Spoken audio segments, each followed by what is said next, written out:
situated. I've got to get myself going this morning. This is not, I'm not as bouncy as I usually am in the morning. Hello. Good morning. Hi, Sunspots. Anastasia. Yes, Anastasia. Let me get my coffee ready. Hello. I've been simultaneously looking forward to and dreading today because we're talking about the end of series live stream for Psychopaths. So that's exciting. But I hope you all are doing good this morning. I've got the live chat going to come on here for a few hours and talk with you all about Psychopaths and just basically celebrate this really awesome series that I've been fortunate enough to watch and have really enjoyed over the past how long? I looked it up. We started watching Psychopaths around October of last year. So it honestly, in relation to some of the longer running series I've watched, we haven't really been with Psychopaths as long as it seems, but it feels like Psychopaths has been part of this channel for a while. So that's so fascinating to me. I honestly was really, really bummed around the time that Bungo Stray Dogs was ending. And I was like, I really want a series that's kind of like Bungo Stray Dogs to kind of ease out of that and to not feel as sad about it ending. And then Psychopaths won the poll and I was like, oh, awesome. And then as soon as I got into it, this series was basically Bungo Stray Dogs meets Death Note in a weird way. It kind of felt like that. It felt like Death Note and Bungo Stray Dogs had a love child, but it's also different than both of them. So that's really exciting, but I hope you all are having a good morning. It's 9 a.m. here where I am. I agree, Sunspots. It was a great follow-up to Bungo Stray Dogs. I'm very hopeful that we will have more Bungo Stray Dogs and more Psychopaths in the future. But as we're going to talk about in this live stream, I don't know how you all feel, but I feel like with Psychopaths, if it doesn't give us more content, I'm going to be sad, but I'm not going to be disappointed because I think that the final Providence ends off in a good place. But I also feel like the awesome thing about this series is that it's touching on real world things like AI and technology that keeps on developing and maybe getting closer to the Psychopaths world in weird ways. So I feel like they have a lot of material that they can draw off of if they choose to keep the series going. So that's exciting. Adar O'Sullivan, hello. I'm going to try to, obviously, we're going to talk a little bit about Psychopath spoilers in this live stream. I'm going to try not to get too crazy into spoilers, but you know that's going to happen. So if you've not watched Psychopaths, I highly encourage you to do so because it's a really good series. And I honestly wish the Psychopaths will continue on in real life. It's a bit scary that is sadly not probably far off. No. I think one of the scariest things about Psychopaths, as well as one of the coolest things, is that it mirrors our own world a lot. And we talked about this with season 1 because season 1 came out in 2012, which seems like eons ago because it was because it was 12 years ago, which is so baffling to me when I started. I thought when I started Psychopaths, it came out in like 2019. I was like, oh, this is just a couple years old, right? And then you all were like, no, this series has been going on for a while. It's just been updating slowly but surely. And that is one of the things I liked about Psychopaths is that it felt like when I would step back and look at the series, it felt like you were growing along with the characters. And the series itself takes place over the course of a decade, nearly, if not more. So you do kind of feel like in real life, you've grown alongside these characters and you just kind of feel for them more and more as it goes. But yeah, we talked about it in season 1. There's so much that is touched on in this series that was ahead of its time and wasn't really happening in 2012. And then came to pass in technology and we're like, oh, have people been watching Psychopaths and just not coming out and saying it? Sunspot says in there, okay, I'm going to go through this in order. Anastasia says, watching Psychopaths in 2013 and in 2024 was a completely different experience. Oh, I cannot imagine what that would be like because in 12 years, so much has changed with technology. It's kind of insane. And not only that, but the way that our society views technology, the way that we view using it and utilizing it. I'm just waiting for Kasai to get into crypto. I think that Psycho Pass has the potential. If Kasai wants to get into crypto and get into some NFTs, I would not doubt the Sybil system doing such things. Psycho Pass is going to develop its own currency, and that's going to be, it's going to be, yeah, they're going to have like Kasai NFTs on the internet. I'm calling it now. But Sunspot's saying, I expect more, to be honest. They've been teasing Sybil being revealed to their society for several seasons. Yeah, that was one thing. I guess I didn't feel horribly sad when I finished Providence, because I was like, okay, wait, we've talked about for 12 years in this show, revealing Sybil system, the public, giving it out to the public. I don't know the word at the moment that I'm trying to think of, but releasing to the public. We've talked about like how that's going to go over, where Akane is going to fit in. So when the series ended, I was like, they're either going to just leave this to our imagination and we fill in the gaps, or they are going to eventually develop at least another season or another set of movies or something to go over that. So I'm up for anything. I would definitely be up for more Psycho Pass content for sure. Anime Annie says, wouldn't be as scary if some of the good things like the clothing hollows could be reality and not some of the more terrifying parts? No, honestly, the clothing hollows felt very, the idea of changing, which they really only talked about that in season 1, maybe dabbled in it in season 2 or like the movie. That was the only time they really brought it up. And then they kind of just stopped talking about that. I guess maybe because they had bigger fish to fry and they're like, we don't want to go through that anymore. And they developed the hollows more in season 2, I guess. So that's a different story. But that was the one aspect about season 1 that I was like, this feels very Jetsons. This feels very like fantasy, futuristic, like the hollow clothing, and that everybody's just walking around naked with holographic clothing on. That was probably to me like the one aspect of the Psycho Pass world that was like, okay, that makes this kind of fantasy a little bit. But then the other aspects, I'm like, oh no, this makes it very real and kind of scary. Adar O'Sullivan, have you got some merch from Psycho Pass? Oh, yes, as a matter of fact. I'm going to show some of that merchandise here. I've got it over here to the side. Y'all can't see it yet.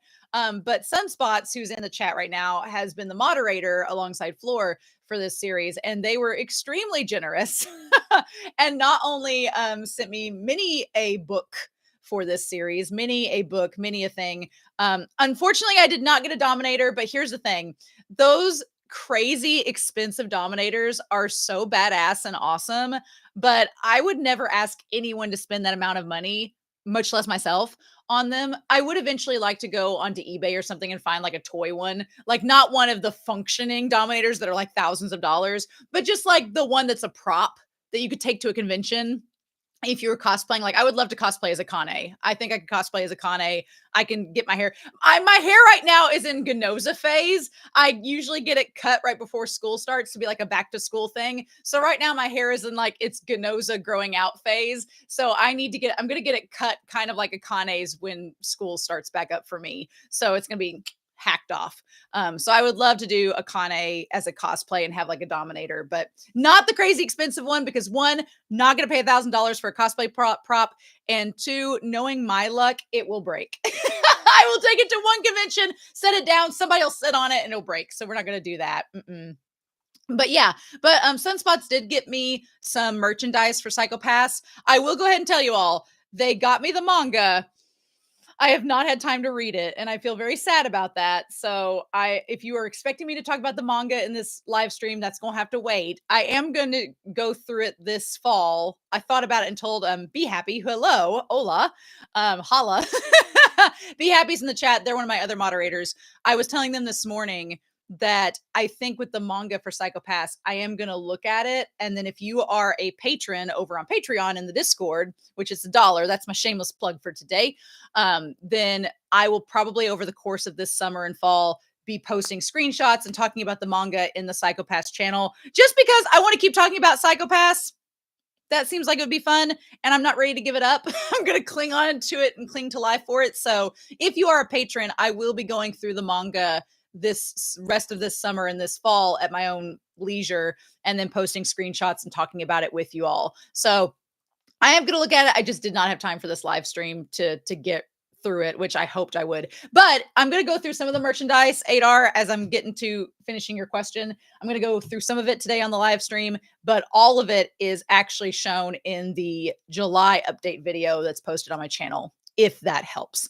I usually, if I get any unboxing, I will do that on the update videos and to show you all. 95, 99% of everything in this room is, is from those unboxings. So, you know, what can we do? Okay. Let's say Anastasia says in 2013, I thought about many things like it's kind of fantasy. Yeah. Isn't that crazy that you thought back in 2013, you're like, oh, this stuff won't exist. And now it's like, oh, that does exist. That's kind of crazy. I am Mello. Hello. I know.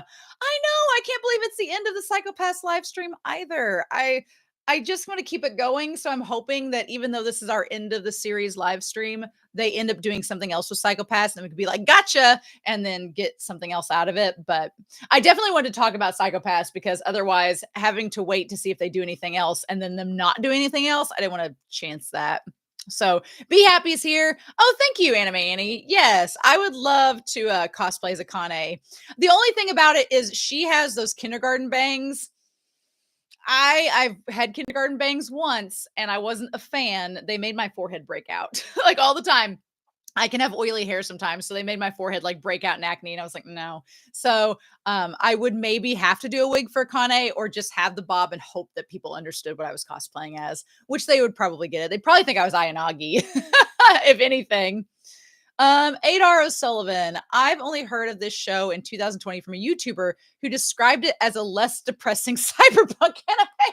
That's a really good point, Adar. I think that one thing I love about Psychopaths is that it can be a scary show in terms of different parts of it. And it can be, but for me, it was really entertaining. And I didn't consider this a really super heavy show. I really, really liked it in terms of it gave you mystery, it gave you sci-fi, it gave you like cyberpunk, it gave you romance, it gave you humor and character development. Again, we'll talk about the character development, but I feel like there is so much to this show, but it never felt heavy or overwhelming to the point where I didn't want to watch it.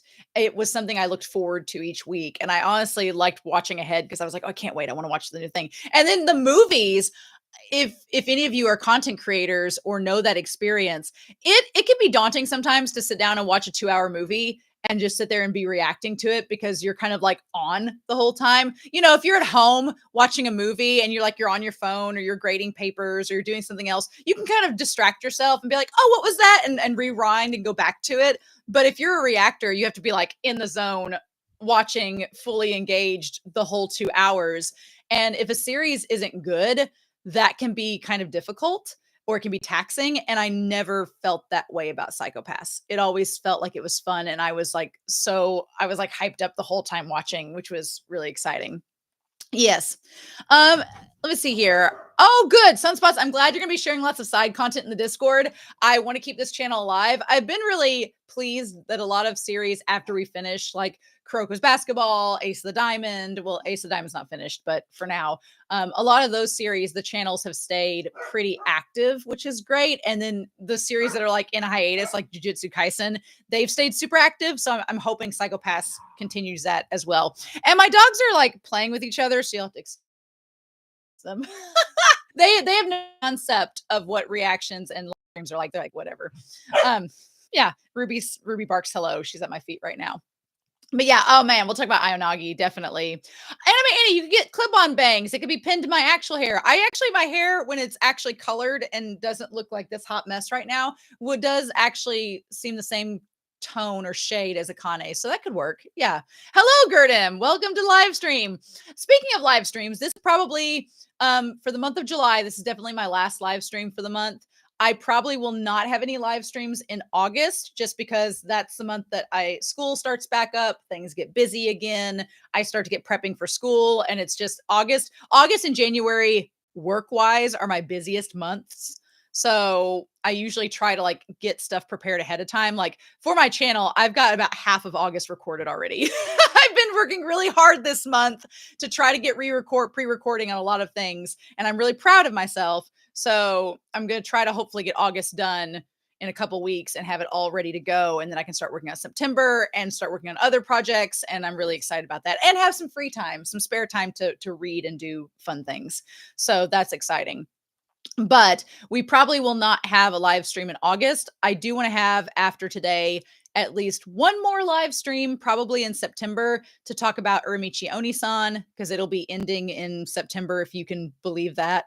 And then to talk about some other series that are ending or that I've caught up with and that are coming up. And then maybe I think I'll finish Scumville and Self-Saving System, if my math is right, if I'm guessing right. I don't know the full math, but I'm going to guess I'm going to be done by New Year's with that series. So that would be something like in January to do a live stream. But those are probably the only two coming up, like doing one in January for Scumville and Self-Saving System, and then doing one in September for like a catch-up live stream, and just like a random one, just to have fun with it, because Uramichi Oni-san's random, so we might as well make a random live stream. But okay, so I know you all may have questions about Psycho-Pass. I want to talk about some things as well. I don't know if the chat lets me. Does the chat let me like up? It doesn't let me. I'm going to start a poll here. And so I'm going to create this poll because I had Nastia ask me about Ginoza's hair. We might as well start talking about Ginoza's hair. So let's do that. Oh, a character tier. Well, hell, yeah, we'll do a character tier. I'll pull it up here. Give me just a second. So I want to do a Ginoza hair poll with you all. Let me see here. So we have season 1. We have season 2. We have the movie. There's so many different hair options for Ginoza. Sinners in the System. Get that one on here. Well, it's only going to let me do 3, which is tragic, or 4 options. So I'm going to do Sinners, movie together, and then season 3. All right, we're going to do that. Is it going to let me do this? Oh my gosh, I've never done a poll on here. Oh, okay. Ginoza's hair, the most important story arc. Yes. Okay. So I've put the poll up here. Oh my God. To see what we have. There is a poll. Oh my gosh. We're going to see. I've put the poll up now. If you all have ones here. Okay. So I'm going to keep it going for just a little bit while I look at the chat while y'all are doing the poll on here. Will we have a character tier? Yes, we're gonna have a character tier. I'm gonna pull that up right now to start getting it ready while we're doing this poll on here, if you've not done the polling. And then Anastasia, Madoka and Psycho-Pass ending in 1 month was a crushing blow. Oh my gosh, yes. And I was so sad because I really love Madoka and Psycho-Pass. And when I was doing the math of when I'd be finished with both, I was like, oh, on the one hand, yay, starting a new show. On the other hand, ending 2 really good shows. So I feel like we were talking about this on the Discord, that's usually what ends up happening, oddly enough, is even when shows start at different times, I feel that at least 2 or 3 shows all kind of end at the same moment.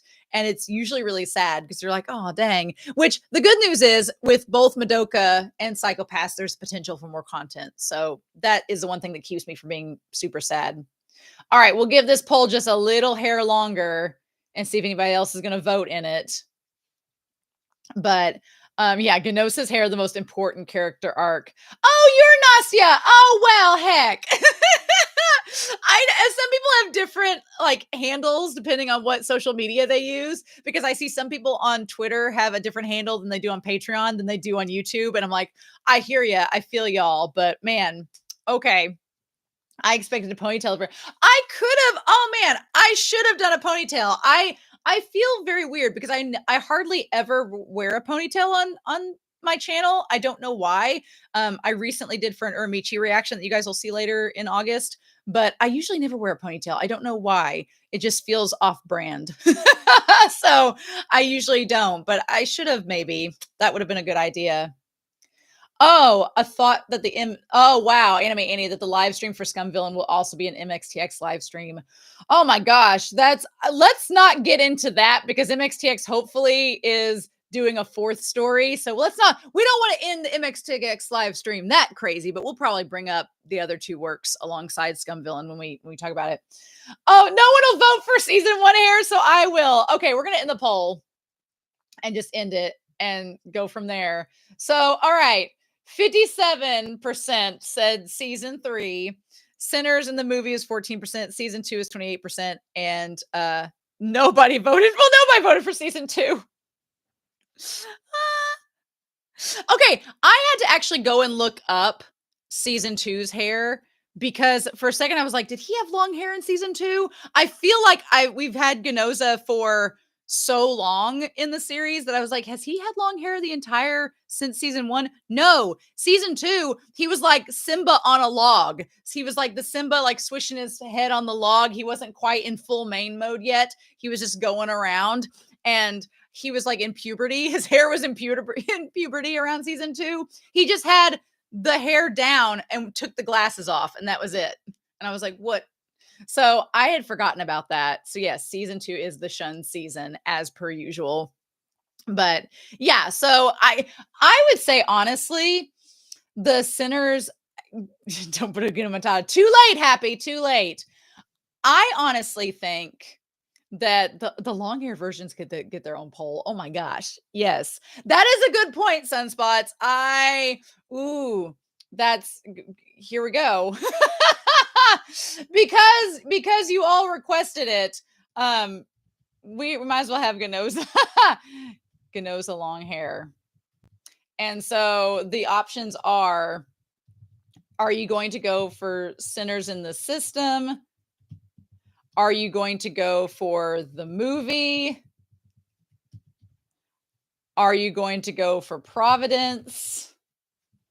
Or are you going to go for season 3? These are questions that need to be asked at this time. I guess if you pick Providence, you are kind of getting a twofer. You're choosing both the man bun as well as the long hair look, which I think I know what's going to win, but I could be pleasantly surprised. Season 2 was mostly the same as season 1 sans glasses. Yes, that took me a while because Sunspots, I had to go look that up when I was whenever Nastia had asked about Ginoza's hair. I was like, when did it start changing? But yeah, season 2 he just took off the glasses and had the bangs grow out a little bit. Although Ginoza with the white tank top and the metal arm look is a pretty darn good look. So I can forgive his lack of long hair in season 2 for him having the Masaoka tank top look with the whiskey glass. I can excuse that. I can take that. What we have here, Yuki 3601, both Urabochi season 1's writer and Ubukata season 3 writers have written many good anime series. Yes, well actually Urabochi, I've been watching some of them. Magi Madoka I've watched. So whenever people are like, "Oh, please check them out." I'm like, "Well, whenever they win polls." Or they make it to the channel. I was like, yeah. But I have watched Puella Magic Madoka Magica. That was kind of the really cool thing too, is that when Magi Madoka won, I had no clue it was written by the same person as Psycho-Pass. So when people said that, I was like, oh, that's really cool. I get to watch 2 series by the same writer at the same time. So that's really awesome. I like it. Nice. The scene in Providence movie where Gino's looking away with the wind blowing his hair's in a bun. I just, be happy. Yeah. I was not expecting Ginoza to have his hair down. I was like, oh, his hair's grown. It's like in a bun. It looks a lot different. We're going to end that poll and see what we get. But I was not expecting him to have his hair down. And it did kind of make my whole system reboot in that moment. You know what? Glasses Ginoza is such a different Ginoza. It is grumpy Ginoza. Can we talk about Ginoza? Can we just talk about him? We might as well just go into his character. I honestly think that Ginoza's probably had the most character development out of the entire show. I think in terms of his look, his aesthetic, his worldview, his relationship with his dad, everything about him, I think he completely had the most character development and change. He wasn't maybe focused on as much as like Akane or Kogami, but honestly, did Kogami change that much over the course of the series?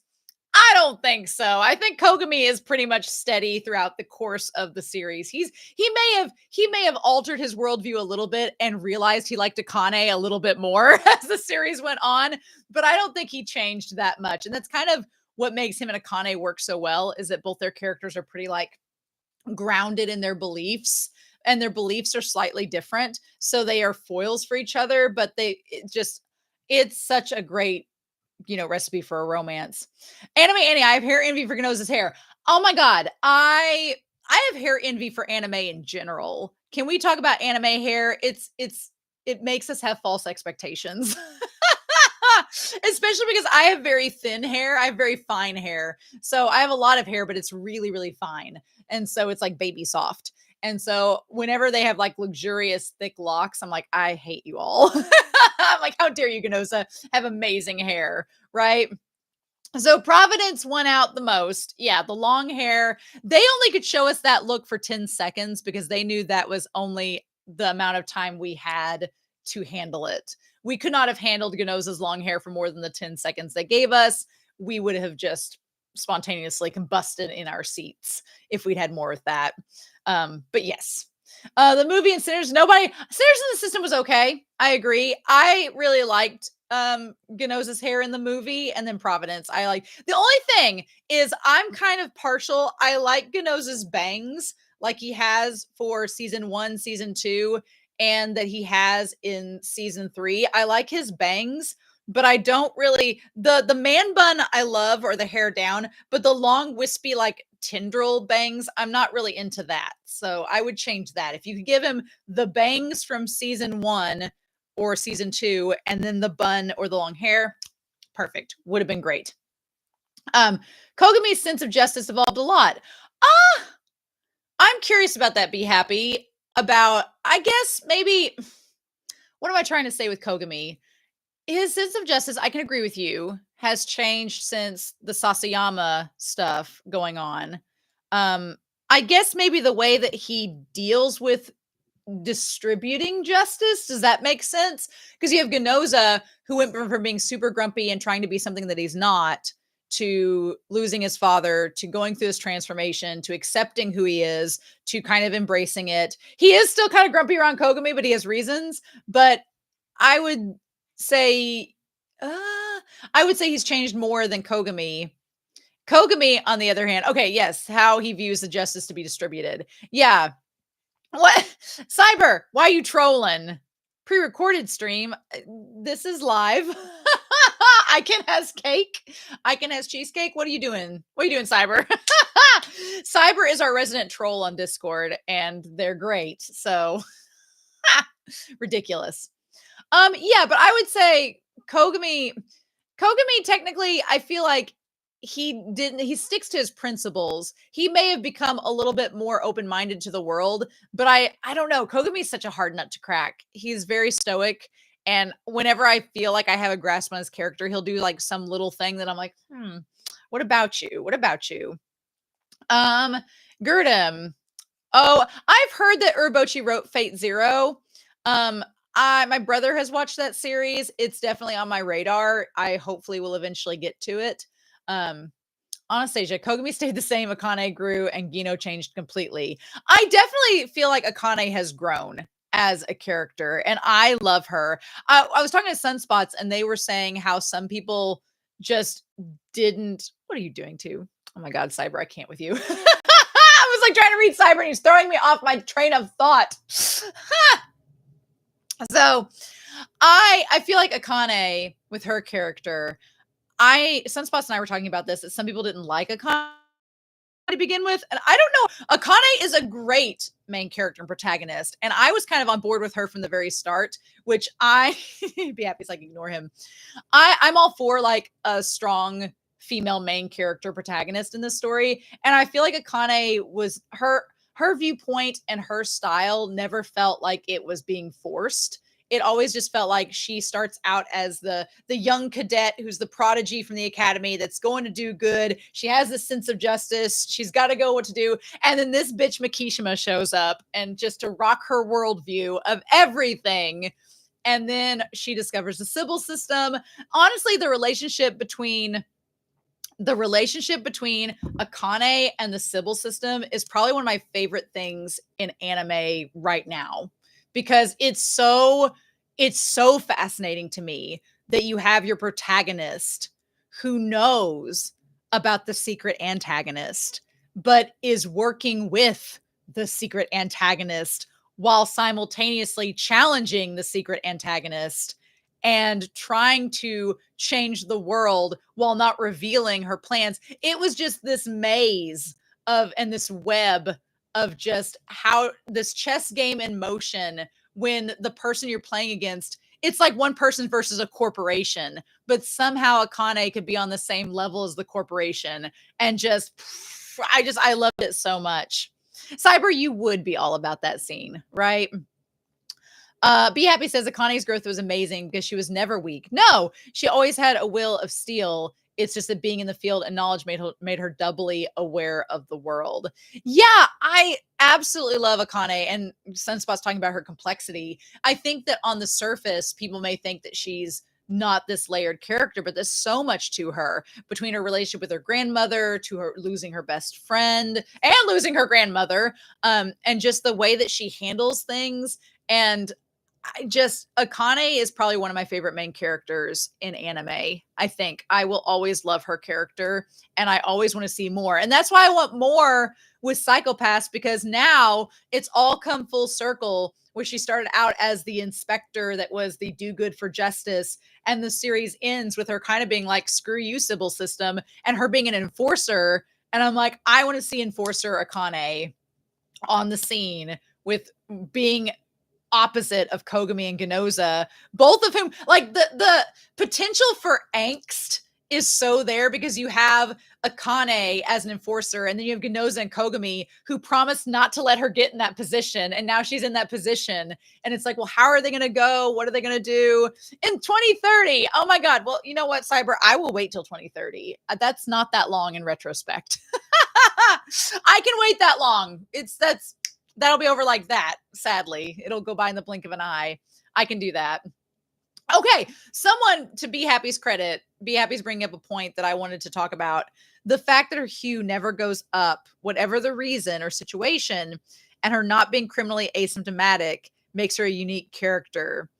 Yeah. So here's the thing. Someone was asking me about that. They were like, do you think that Akane is criminally asymptomatic?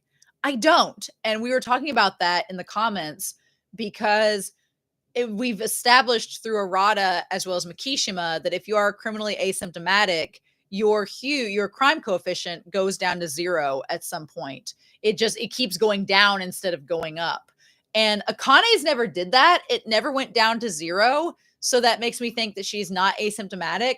But she also, girl has seen some shit and done some things. And even when she shot Kasai point blank in the face, nothing changed. So she was still like on a 40. I think the highest hers ever got was maybe 80 in was it season 2 or one of the movies? Her crime coefficient got like up to 80, and that was it. I think that's the highest it ever got. But I think that she's an anomaly within an anomaly. I think that she is an anomaly within the system's anomalies, which are the criminal asymptomatic, which makes her kind of unique. And I think that's something that just adds to her character even more. So Nastia says that Enforcer Akane will never shoot anybody, I feel. Probably not. No. Again, Akane is our cyberpunk Jesus. She ain't gonna kill nobody. She's gonna be trying to get onto the other enforcers, being like, just stun them. Just set your phasers to stun, and we can work on this. So, and I'm fine with that. I honestly think Akane is a great example of it's oftentimes in anime, characters are viewed as weak if they're not willing to kill someone. And I'm like, I feel like, not that there's a glorification of it, but I feel like a lot of times anime is like, well, in order to do this thing, you have to be able to kill. And I think that Psycho-Pass is a good example of, no, you don't have to kill someone and take their life to stop them from doing something bad. And I think Akane and Arata both go through that struggle, and they both come out on the other side. I mean, even though Akane does shoot Kasai in the face, Kasai was a robot at this point. So I think she knew that she's not shooting a real person. She's shooting an entity that's controlled by a computer, essentially. But I like that Akane and Arata, they both get to be Batman. It's the Batman dilemma. The Batman comics from the 90s, I've not kept up with the modern Batman take, but Batman was one of my favorite superheroes growing up in the 90s, because his whole MO was, I'm going to stop the bad guys, but I'm not going to kill. I'm going to be able to stop them without resorting to the ultimate violence. And I like that Arata and Akane both kind of embody that same spirit as Batman as well, right? We have on here, Adar O'Sullivan says, my two favorite female protagonists are Akane and Louise Banks from the movie Arrival. Oh, okay. I feel bad I've not seen Arrival all the way through, but I have seen parts of it. So yes, I would. Amy Adams does such a good job in that movie. Those are great choices. Anime Annie says, as much as the loss of her grandmother hurt, I love the way it gave us another aspect to her and seeing her break down. Oh my gosh, Akane is so her voice actress is so good in this series at portraying emotion. The ending of season 3 where she just breaks down, like at the end of the first Inspector arc, where I guess it's Providence. It's the end of Providence where she breaks down and sobs. She finally is able to let all of that emotion out at the end of Providence. That voice actress did so damn good. I was like, "Oh, it was visceral. Her like sobbing and sorrow felt real, and it was almost uncomfortable to watch in Providence because I was like, should I like leave? Should I go over and comfort her? Because it just felt very, very real in that moment. Be happy. For what I understood, the criminally asymptomatic have the inverse effect as normal hue when subjected to stress. Yeah. So with Makishima and Arata with Chris, yeah, it was the idea that it just keeps going down instead of going up until it hits 0. And you can't have a negative crime coefficient, so it just stops at 0. I still love, Sunspots kind of pointed this out, Hinakawa in the moment with Arata when his thing went to 0, and the fact that Hinakawa's voice actor was the same voice actor as Makishima, and it was just kind of like a little like meta joke going on in that moment. I liked that connection a lot. Cyber, Sybil is not a computer. Put respect behind the brains. Okay, fine. It's a Borg hive mind of asymptomatic brains. It's not a computer, even though it's functioning a machine. Mm-hmm. That's great. That's great. Shooting Kasai was more of a statement. Oh, yeah.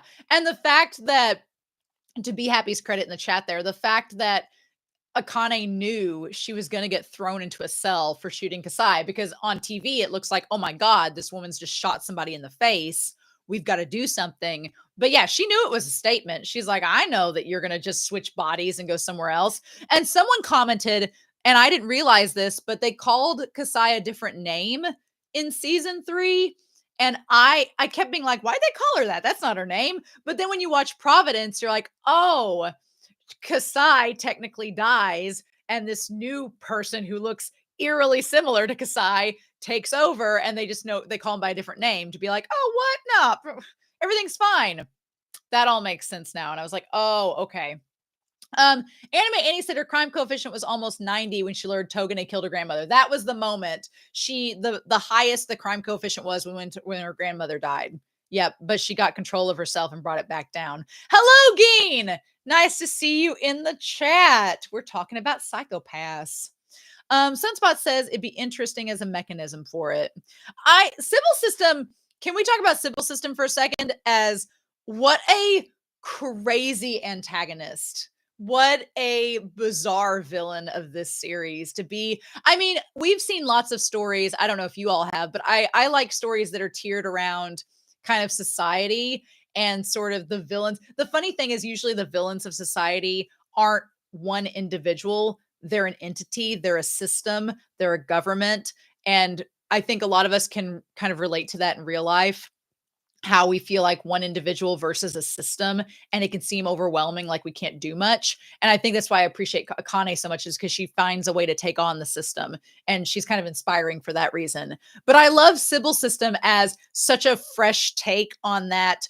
We're against the system, but the system is made up of individual brains, like borged together into this hive mind collective. It's so cool. And I love it. I think it's so neat. It's fascinating, right? So I thought the Sybil system was a great villain. I still, again, I'm going to reiterate it. I feel like there's more the series can do with Sybil system, and they kept teasing how the Sybil system would like come out to the public. And so I'm curious if they're ever going to get around to talking about that. It'd be really nice. Geen says Akane is so badass, one of my fave female characters. Yes, I absolutely believe that. Do you really view Sybil as a villain? I do. I do view Sybil as a villain. That's kind of what's so fascinating about this series, is that Akane's whole conundrum in season 1 is we have this system. It's it's causing a sect of people to have peace. So can we really call it a villain? But then I think that if season 1 had just ended the way that it did, and Akane would have been able to like work within Japan with the Sybil system and all that, I think it would have been different. But I think once we saw the movie and we saw how, like Be Happy says, Sybil's presented as a necessary evil.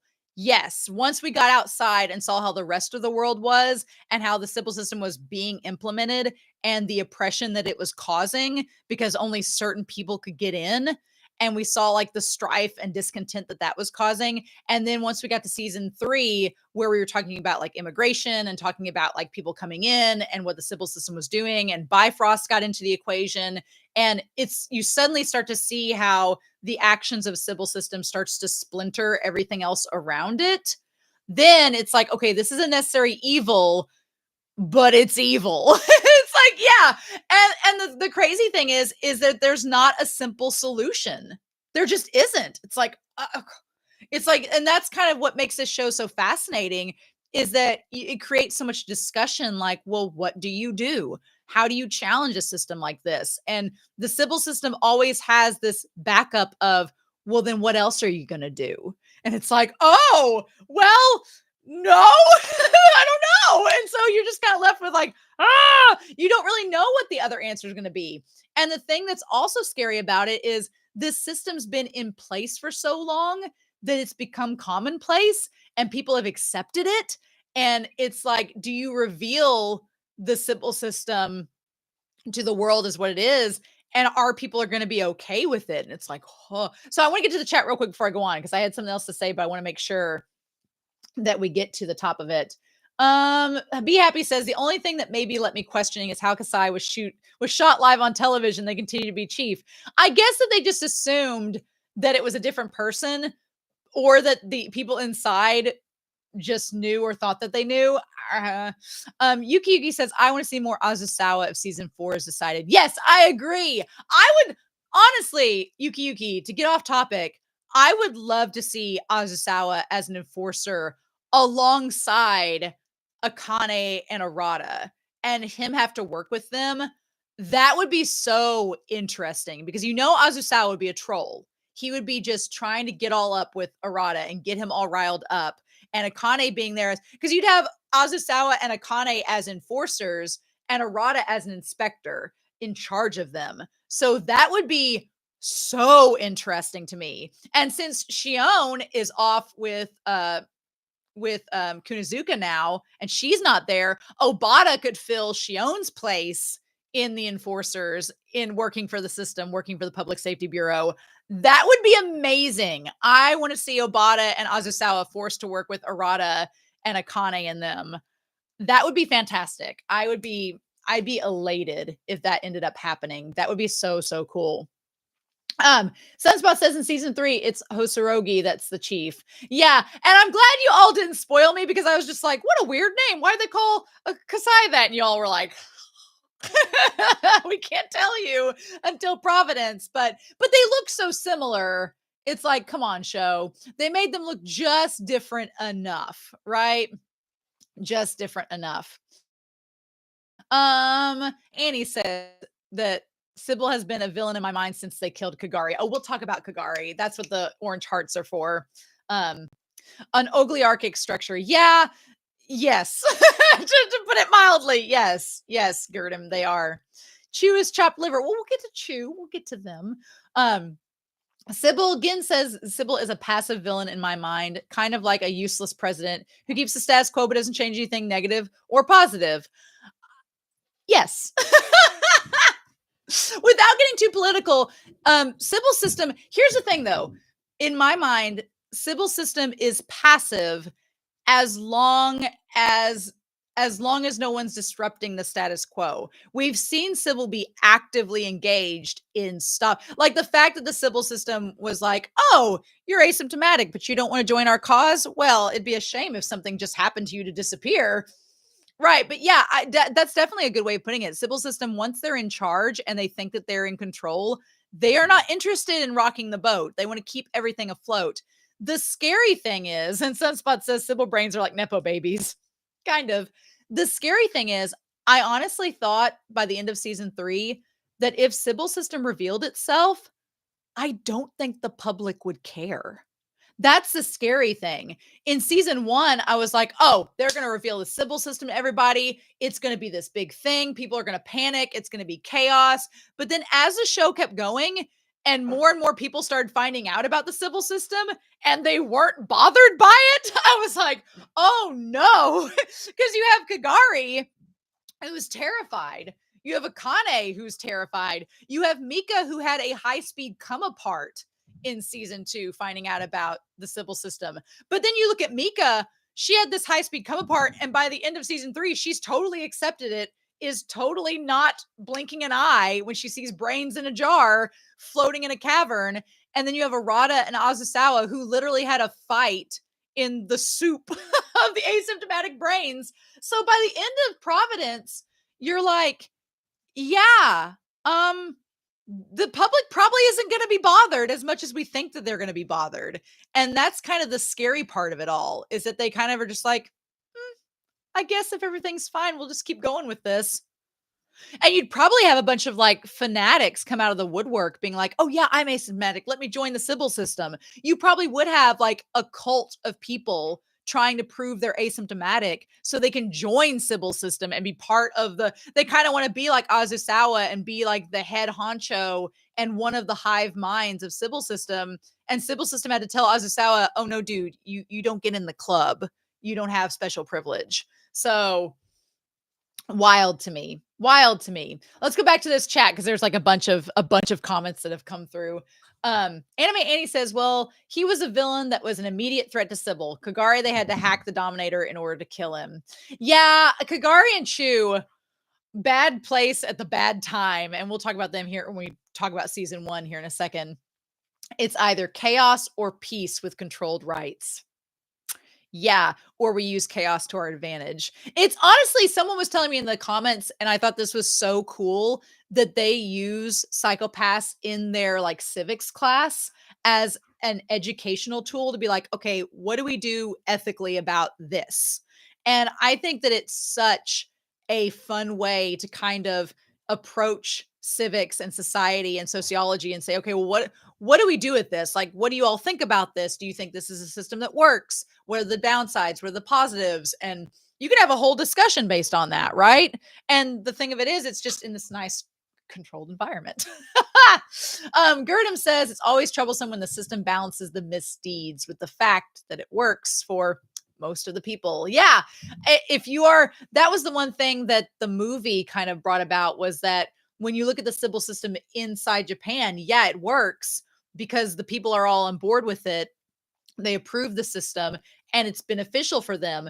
But once we get to the movie and once we start to see the slums and the fact that the system has to have this balancing of having a group of people be ostracized in order to show the benefits for another group of people, then it's like, oh, well, is this a peaceful structure, or did we just see the gloss and the veneer in season 1 of the people that were benefited by it? But now we see the other side of the coin. And we started to see the other side with Mikishima. He was trying to expose that.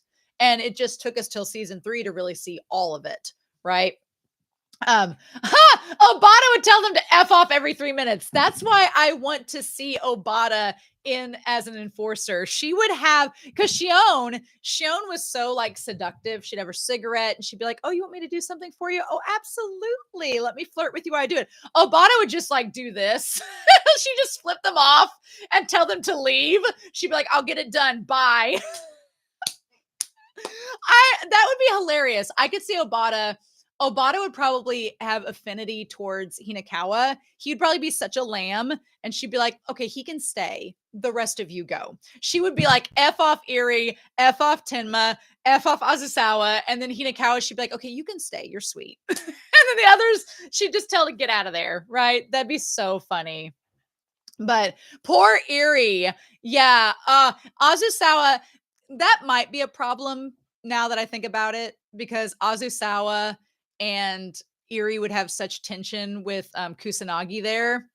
So that might be like, they'd probably have to like work in different divisions. Maybe you could have Obata and Azusawa in like Division 2, like Reforged Division 2. But yeah, that'd be interesting.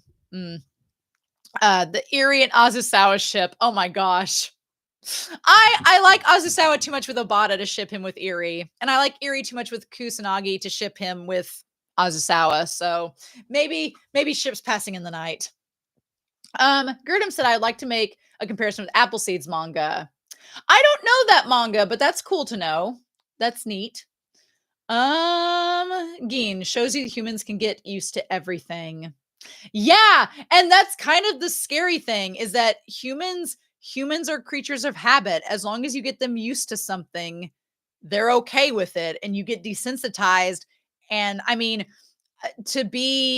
I'll be political for just a second. Here in the US, we have a big problem with mass shootings. And at first, 10 years ago, the first couple ones, it was like, oh my God, that's horrible. We should probably do something about that. And then nothing was done about that. And then slowly they kept happening and people just got used to them. And it's the saddest thing in the world that people are just okay with it. Like, well, it's just part of life, I guess. And there's clearly some people that aren't okay with it, that are still actively trying to protest and do things to change the situation. But it's kind of disturbing how so many people are just okay with it. Like, well, that's just what it is. And you're like, but but that's a great example of Sybil system being accepted. They're just like, okay, I guess. It's wild. It's absolutely wild. As long as it doesn't break their everyday life. Exactly, Gerdem. As long as you're not the one getting affected by it, it's very easy to ignore. And I think that that's so true in our modern day. We have the benefit through social media and technology to see all of this destruction. And like Be Happy says, one death is a tragedy, multiple deaths is just statistics. And it's so insane how we have the privilege as a society on the large of having all this technology to see all of this around us. But yet, because we do that, it's either almost so much to process, or we feel like there's nothing we can do to change the situation. So we just don't. And it's wild. It's absolutely wild. A cult of little Azusawas. Oh my God. I'm not sure I'm ready for that. Cyber, you would join the Sybil system.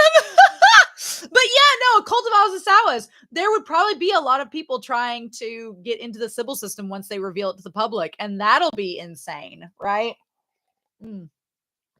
Nastia says the problem is not even whether they would care, but what the public can do if the public was against it. Yeah. And that's what I kind of always liked Akane being. Her whole thing was the Sybil system isn't meant to run people. The people are meant to run the Sybil system, because at its core, the Sybil system is made up of people. So Akane's viewpoint was always so cool to me, because she's like, the people should always be the ones making the laws, running them, and then the laws benefit the people that make them. But the Sybil system wants to be like, oh no, we make the laws and you guys just kind of sit back and do whatever we want. And Akane's way of thinking is much more give and take, which I always thought was really, really nice. Hinakawa can do no wrong. Nope. Hinakawa is a sunspot angel. He's grown a lot too. I would say Hinakawa's character development has been really fun as well. It's been very subtle, but it's been really nice to watch kind of go from him being kind of really quiet and meek and shy to being a leader. And the fact that the others call him senpai, I thought that was so cool. I love that. The Sinister Eyes, hello. Obata and Azusawa would be the most talented enforcers. It would almost be overkill, because Azusawa and Obata were really good antagonists. They were very efficient and very good at their job. So they'd make great enforcers, but I don't know if I could trust them. I'd be like, I feel like Azusawa would be continuously trying to, since he can't get into the system, meddle with it. And that would just be a lot. So, okay. I wanted to go through another one of Nastia's questions, was my favorite moments from each season. So I've pulled up each season. It's been a long time since I've thought about season 1, a very long time. And I think that, I don't know what you all thought, but I'm personally glad I watched the extended episodes, the extended editions of season 1, because I forget that season 1's like 22 episodes. I'm used to it being just like 11 or 12. And it was 11 with the extended editions.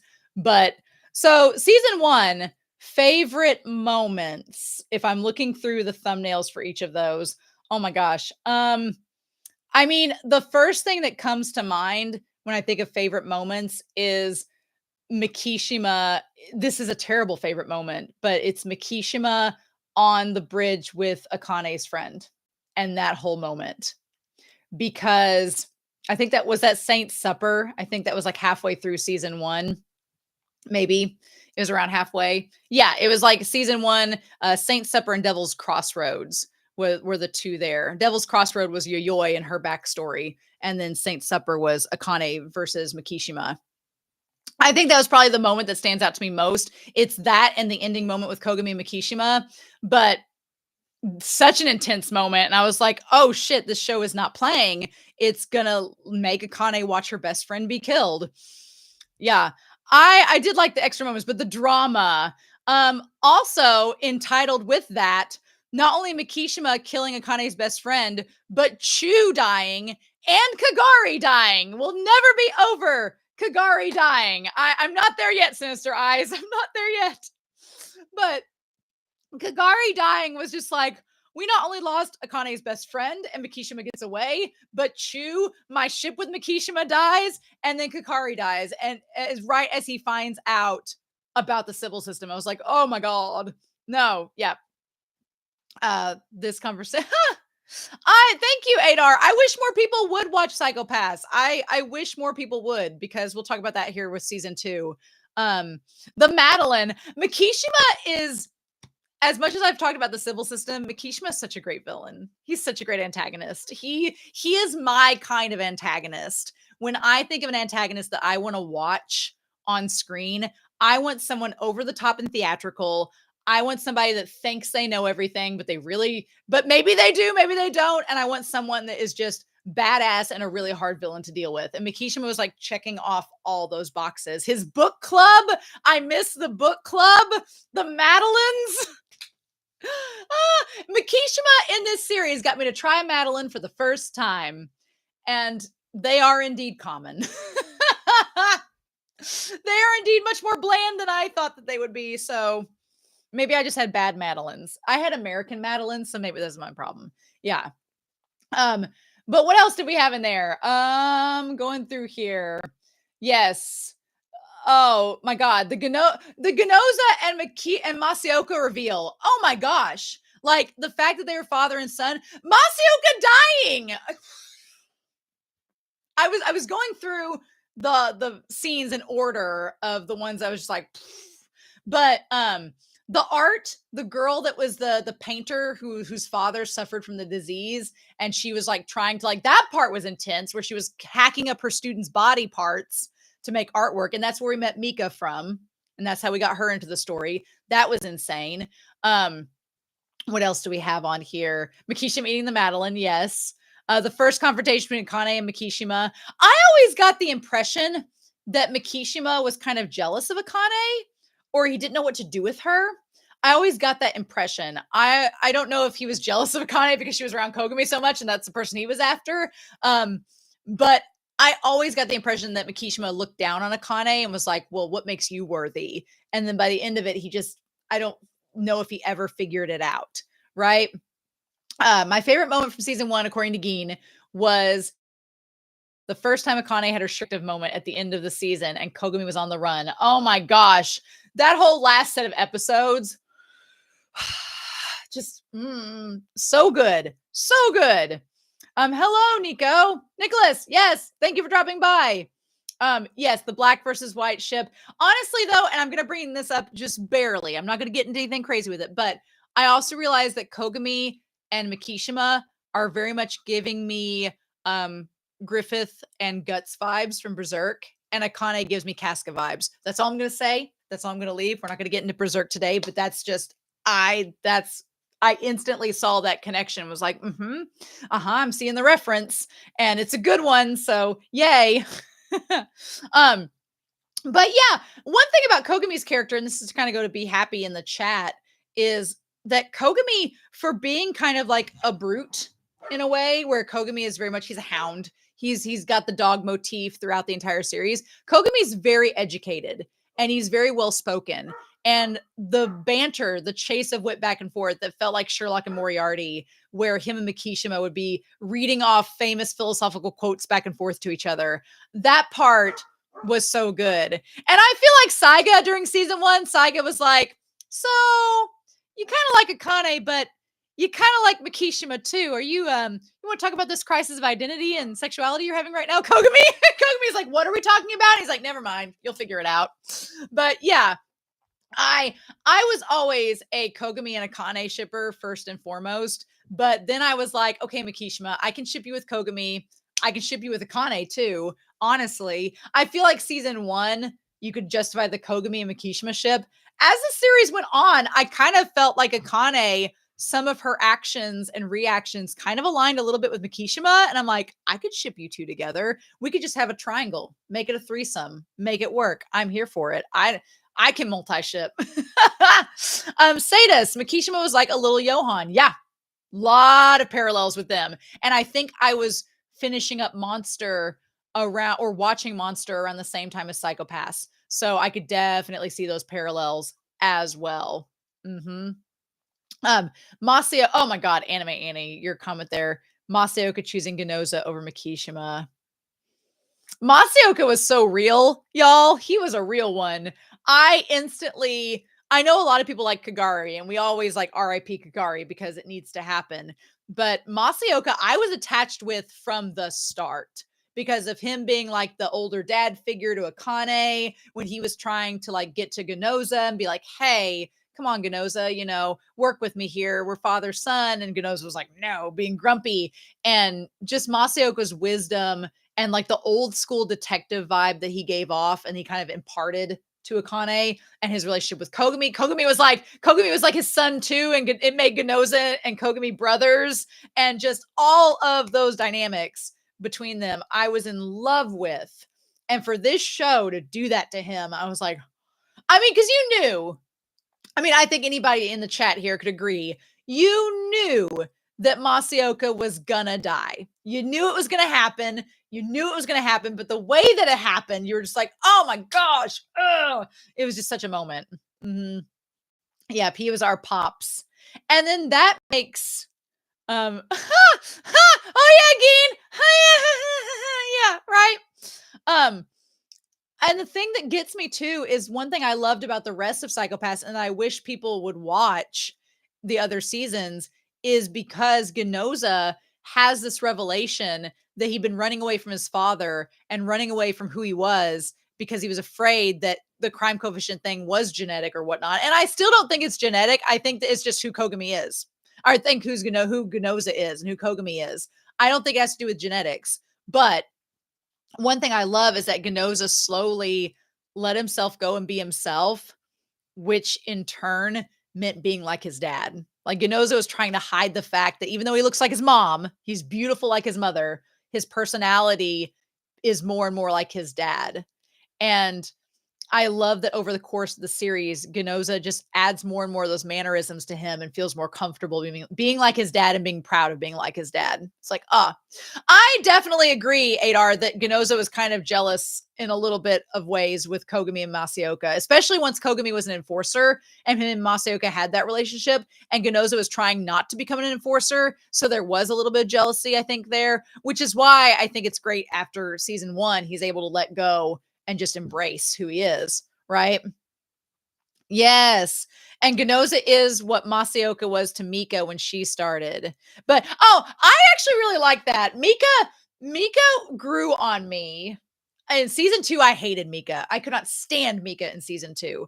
But I liked her after we got to the movie and the Sinners in the System. And by season 3, I appreciated her more, which we'll talk about that in a minute, but I'm not ready to get into that yet. Yeah, Ruby is asleep right here. You can kind of see her body just she's asleep. Oh yeah, she's just ridiculous. Ginoza was in denial of his father being a latent criminal. As much as he loved his dad, he didn't want to have that problem. And that's kind of the sad thing about season 1 with Ginoza's character, is that he was holding himself back. And because he was so afraid of losing his position in society and becoming a criminal and becoming like and letting his dad down by becoming a criminal, even though we know Masaoka wouldn't have been, upset with him. I feel like it limited his ability to have a relationship with his dad, and then he regretted it after his dad died. And it's like, that scene where Masaoka dies and Ginoza's just crying. And then the moment Kogami walks past him and Masaoka and Ginoza looks at Kogami and Kogami sees them, and then Kogami's like, I'm gonna go. And it's like, that whole segment was just, oof. Also, the connection from season 1 to season 2 with the therapist and it being Kamui and being like one of his personas the whole time, I was like, oh my gosh, insane. But yeah, the ending of season 1 is so bittersweet with Mikishima going out into the field, and it feels like 7. It feels like David Finch's 7, where he goes out into the field and Kogami chases after him, and he's just like, Mikishima becomes Kevin Spacey as John Doe, and he's like, I want you to become Wrath, the sin of Wrath, and Kogami does, and it's like, it's such a good ending though, and it comes full circle, and then Mika joins. What can we do? So yeah. Oh yeah. So Masaoka chose Gino over Mikishima, and Kogami did the opposite. Yep. That's what makes it so bittersweet. What's in the box? Yes. That's what makes it look so, it's so bittersweet, because Kogami had that moment to stop there, and he's like, nope, I'm going after Mikishima. And he let his revenge, and it kills Mikishima in the end, but it's like, at what cost, right? At what cost? But yes, Anime Annie, the broken look on Ginoza's face. Yep, to fix things. Oh my God. That moment, I'm like, it's probably one of the best moments in season 1, if not the whole series. That whole death scene. That whole last episode, episodes 21 and 22 together. Ha! Oh my God, what's in the box? It was this brain from the Sybil system. Yes! The connection of 7 to Psycho-Pass is brilliant. It is brilliant. I love it so much. So yeah, season 1, from what everybody has told me, is the one that everybody watches, and then people don't like season 2. And look, on the one hand, I'm a completionist. So if I start something, I like to finish it. And so I think I didn't have a problem with season 2. I liked season 2 quite a bit because it was different. And we got Ayanagi in there, even though R.I.P. Ayanagi. Sugo gets introduced. Hinakawa gets introduced. Mika was probably the one aspect about season 2 that I had to suffer through. And I was like, okay. I was like, I'll deal with Mika because I know the show's going to do something with her. So I'm going to deal with her. But I didn't mind Mika at all in the long run. I was like, it's probably, I would say season 2 is maybe of everything my least favorite part of the series, but it gives us good moments. I mean, we got Ginoza with the tank top having the moment with Ayanagi. That part was really good. And I think the thing that saved season 2 for me, besides the new characters with Sugo and Hinakawa, I think the thing that saved season 2 for me was Togani. We'll talk about Togani here in a second. Togani saved season 2 for me, and Ginoza's character development saved season 2. I loved it. But I want to get to the comments here in the chat just for a second, because Anime Annie has a comment. Do you think Kogami choosing Makisha over Makiosa is also part of the chasm between Ginoza and Kogami? Oh, 100%. That's like between Masaoka and Akane, that is Ginoza's main issue with Kogami, is that I think that Ginoza is still like, because of what happened, my dad died, but also Ginoza likes Akane, whether you view it romantic or platonically. He likes Akane, and he knows Akane likes Kogami, and he's like, dude, you're a hound. Akane deserves better. So he's like, if you're not going to treat her well, get away from her. And Kogami's like, what did I do? And so, I definitely think that has something to do with it. I do think that season 2 is worse than season 1. Yeah, I'm not going to say it's not, but it's very enjoyable. It had huge shoes to fill, as Sinister Eyes says. And the problem with season 2, which I like, is that it's like post episode 25 of Death Note. Mm-hmm. Yes. Oh, absolutely. That is an amazing comparison. And here's the thing. I love Death Note, and I love episode 25 of Death Note. I really do. But I agree. The biggest problem was Kogami and Mikishima were no longer in season 2. And so you have your two main characters that have the main conflict of season 1. You've removed them from the equation, and you know that Kogami's somewhere. You just don't know where. But without him, Mikishima there, and Mikishima is your colossal antagonist. Without them there, it's like, how are you going to make a villain as good as Mikishima? Well, the answer is you can't. Mikishima is just a really damn good villain. You can't recreate that. And without that conflict, it's like, well, what are you going to do instead? Right. So Anime Annie says the least favorite, but that doesn't mean it's awful. I know, that was my thing. I feel like season 1, season 2 share last place overall. It's all world building and setup. That's a really good point, Sunspots. I like season 1. I wouldn't say that season 1's my worst. I would say season 1 is setup, but I think it's one of the better ones. Season 2 for me is my least favorite season or part of the series, but I don't think it's bad. I think that the problem is, like Anime Annie says, that a lot of people, they basically just say, oh, well, it's not as good as season 1, so it's bad. I'm like, no, you should give it a chance. Do I think that Kamui is like a great villain? He's probably my least favorite that's probably what makes season 2 my least favorite, is Kamui is like, it's fine. But Togani is one of the better parts of season 2. Togani and Azusawa both have this moment where they've been like built up to be antagonists, and you're like, okay, Togani's an antagonist, we all know it's coming, and Azusawa is an antagonist, we all know it's coming. And then what I really like is that at the climax, I love when an antagonist just loses it, where they just go full Shakespeare villain, when they just like rip off the mask, they rip off the pretenses, and they're like, nope, I'm here to cause bad trouble and I'm going to do it. And I thought Togani's like reveal was so Shakespearean, so theatrical. I was living. I was like, yes, give me your Bleach villain from the Fullbring arc madness. Let's go. I was getting very much Fullbring arc from Bleach with season 2. Yeah, I would say season 2. Now, I'm just going to go on a Bleach tangent for a hot second. I really like the Fullbring arc in Bleach, except for the ending of it. Love the Fullbring arc in Bleach completely, but I think season 2 is worse than the Fullbring arc, but they have very similar comparisons. I think that they're viewed similarly by the fandom, and I feel similarly about them. So let me look back here at the chat. We'll talk about season 3 here in a hot second. Season 2 grappled with the omnipotence paradox. Yeah, and that was a really be happy if I don't stop talking about Bleach. I will never stop talking about Bleach. We'll have to cut it off right here and now. Otherwise, it's going to keep going. But yeah, the omnipotence paradox is also, it's such a crazy concept. I did like the idea, and what this series brings up is the idea of hollow manipulation, because that's something that will come into play in other series and other seasons of the series. So the idea they bring up some of the tech changes. Ayanagi's death in season 2.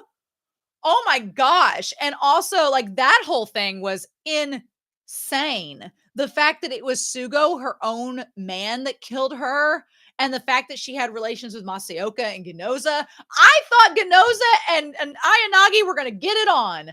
I thought that they were going to, because, season 1, you have Kunozuka and Shion, and they have relations, and they're in bed together, and it's like, you're like, oh, this is a sign. This is you can be adult with the themes here and some content. So I was fully expecting Ginoza and Ayanagi to like just go at it on the couch, like episode 3, but nope, they chose not to do that. But I was fully ready for it. I was like, girl, I would have. It's like, if I saw Ginoza in his room like that, I would have. I'm like, good for you for choosing to be noble. See where that got you? But yeah, Togani, the Azusawa parallels. Mwah. Great. Although here's the thing. Yeah, Togani just wanted to be loved by mom, and that didn't work out too good. And Azusawa wanted to be loved by all the moms. That didn't work out either. Let me see what we got here in the chat. Favorite moment of season 2. Let's get back to that question.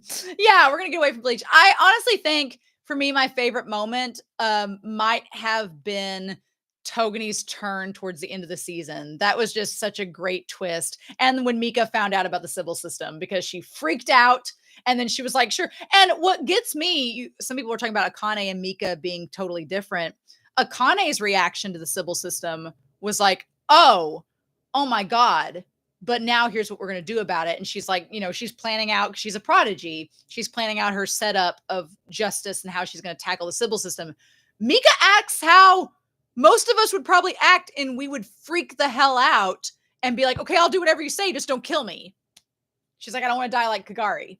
And I really appreciate the series making Mika such a realistic character. I said it in the reactions, but she's like Flock from Game of Thrones. Or Game of Thrones from Attack on Titan. I was so keen. She was like Flock from Attack on Titan, where she's the character we can relate to, and the worst parts of ourselves, Mika kind of embodies and shows that in the show, which is great. I did enjoy the Fullbring arc too, Geen, by the way. Yes, the mental torture of Ichigo, top notch. Yes. When I eventually do my Bleach video, we will talk all about that. The crazy thing about Psycho-Pass, according to Sinister Eyes, is it's looking into the very near future. Yeah, exactly. Like some of the things that we saw in this series get brought up are now existing now. Mm-hmm. Ginoza's grumpy because he couldn't get laid. I mean, yes, I completely agree, but he can now, so I don't know why it's not happening. Kamui challenged the Sybil system and won. Mm-hmm. I think that that's such a great moment, Adar, is that Kamui did challenge the Sybil system, and the Sybil system was like, okay, you got me, gal. And then it's like, oh, but the crazy thing about it is the Sybil system's not destroyed. It still keeps going, right? Oh, Anime Annie, my favorite moment was Kamui and all his personalities talking to Akane. Mm-hmm. I thought that was that whole thing with Kamui and the surgeries. That was a big part of season 2, was the idea of like the reconstruction surgery. That was the one aspect, like there's aspects of each season that kind of take you out of the reality of the series and be like, oh, this is a fictional anime show. In season 1, it's the clothing hollow, which is not a big deal, but it's the moment where you go, oh, this is like the Jetsons. This is a fictional anime. For me, it was the fact, I mean, I like it. I like that season 2 has like a Frankenstein element where Kamui is like Frankenstein, but it was a moment where I went, oh, this is taking me out of the moment and making me go, oh, would this person really be compiled with 53 body parts? Although it does bring out this really cool concept of, exploring. I wish they would have had more time in season 2 to explore this, but I would have loved to explore the concept of when you get someone else's body part, like organ transplants, or like if you're an organ donor and someone gets your eyes or someone gets your heart, does part of that soul or essence of you get put into that person? Because I think that's a really interesting concept, and anime is like kind of the perfect medium to explore it. And I wish we'd had more time with Kamui's personalities to kind of see where that could have developed and what commentary we could have gotten out of that. I think that could have been really cool. But yeah, Be Happy says that Mika knowing about the Sybil system reminds me of Gabby sitting at the table with Aaron. Oh, yeah. Except I would say Mika had a much more visceral reaction. Mm-hmm. That's really funny, that the timing on that. Sunspot says, I appreciate that he succeeded with a small goal, Sybil judging itself and becoming aware of itself, which is kind of, I feel like you need to watch this series all the way through, because you kind of see how Sybil system evolves as well, and how it changes and starts to become aware and making decisions. If you just skipped a season or skipped a part, you might miss something like that. Honestly, I like season 1 as an intense action psychology anime, but the world building of the Psycho-Pass license as a whole is brilliant. And I love how it tackles social issues throughout the years. Yeah. And one thing I like is when anime, especially a long running anime, it doesn't have to stay the same. And that's one thing that's really good about Psycho-Pass. And I love that some people want the same with their series when it's multiple seasons, but I like when a series can go, okay, this season 1 is psychological thriller. This season 2 is sci-fi and more conceptual. This is Sinners in the System, where it's more action oriented. And then we have season 3 that's more mystery and detective. And then you have Providence that's just all of the above. Romance. And so it's kind of like, I like that it stays fresh. I was afraid going in. I always get afraid when I start multi-season shows. I'm always terrified that it's going to be the same. And I'm like, and I know for some series that works. Like I'm watching Natsume's Book of Friends, and it's like we're just having the most peaceful romp ever. And it's kind of like the same themes. But with that type of series, you're okay with it because that's what you're expecting and what you want out of it. But with Death Note, with Psycho Pass, I want it to change at some point. Otherwise, it will start to seem repetitive. I'm glad that Psycho Pass didn't try to do Makishima 2.0. Like, or do like the Little Mermaid 2, where it's like Makishima's evil brother. It's like, how terrible would that have been? It's like Makishima had a twin brother, and now he's going to try to take the Sybil system down since his brother died. Like, that would have been so stupid. And I'm glad the show decided not to go that route and instead went, let's try something completely different. And we could have been, Ursula's evil sister. Like, that would have been crazy. No. And it would have been like Makishima with blue hair. No, would not have wanted that. Mm-mm. So, Togani tried to be Kogami, not Togani. Okay, season 2, you all were cracking up so much in the chat, in the comments. I am sure, because I didn't trust Togami. I didn't trust Togani from the start. I didn't trust him the moment those eyes and curls came on screen. I was like, oh, no, you are not fooling me, show. You are evil for real. I was like, nope. The moment I saw him, I was like, I'm wary of you. And then the moment he tried to imitate Kogami, I was like, how dare you, sir? We just lost him. You can't replace him. I was so mad. I was waiting for him to be revealed as a villain. And I was just like, I can't wait for this to go down. So I think that's why I liked him like going all Shakespearean at the end, because I was like, this is what I'm talking about. Like, I was like, yes. And you all were like, But what else do we have here in the comments? Is that a post on Discord about the clothing hollows. They were never naked. Oh, well, yes, you do need to do a post about that. Sinister Eyes. Kamui is like a collage of pictures that make a different picture from far.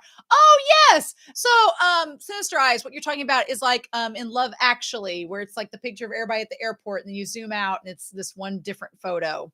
That's a good way of referencing it. Yes. Yeah. Nothing like that evil twin twist. Yeah, I'm glad that Psycho Pass did not go the route of Disney sequels either. I'm really glad we decided not to do that. But yeah, I thought season 2 was fine. I remember when I was finishing season 1, I did have a couple comments on YouTube, and I think I glanced at them before Be Happy and Sunspots, and then we're like, stop.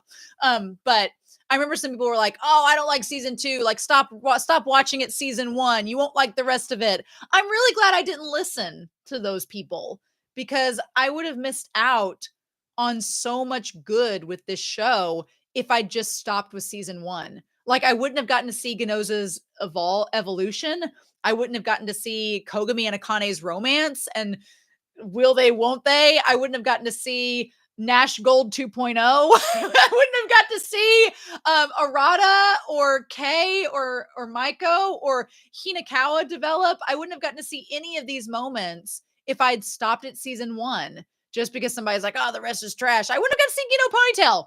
Gino's ponytail is a ninth wonder of the world, and we need to accept that fact right now. Eyes and curls, yes, and Sugo. That's so funny, Anime Annie, that you say that, because eyes and curls with Sugo and Togani having them, it did make me suspicious of Sugo at first, because I was like, are you going to be evil too? But then he turns out to be a sweetheart, so we're all good. And Togani's crime coefficient going from 0 to 700, the highest ever. Yeah.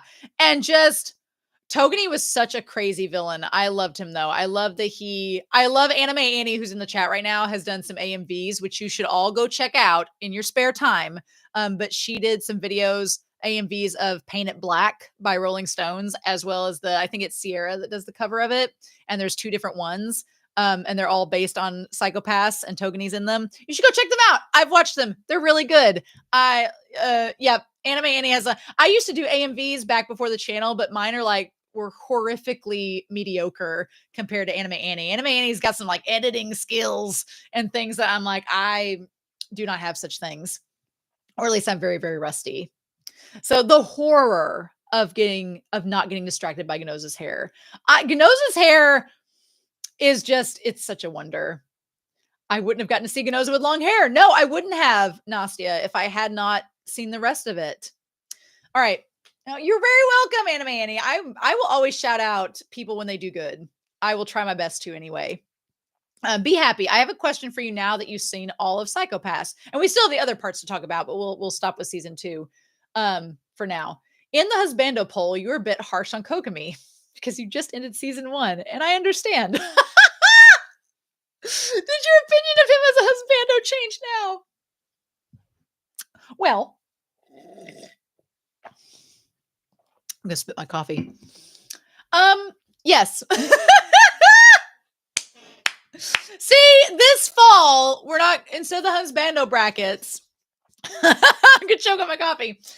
Instead of the husbando brackets, we're gonna be doing like an awards ceremony, like the Oscars or the awards, where there'll be categories and you nominate different people, and then we'll have a poll to show the winners of that. But yes. Here's the other thing. If I had stopped at season 1 of Psycho Pass, the whole arc that Kogami and Akane's relationship goes through, where, I mean, they had a whole arc in season 1 for sure, but then you have the movie where they're together, then you have season 3 where he comes back to work foreign affairs, then you have Providence where at the end he's like, I'll come and get you, Akane, and save you from the prison, and then he does at the end of season 3. Oh, yes, Kogami.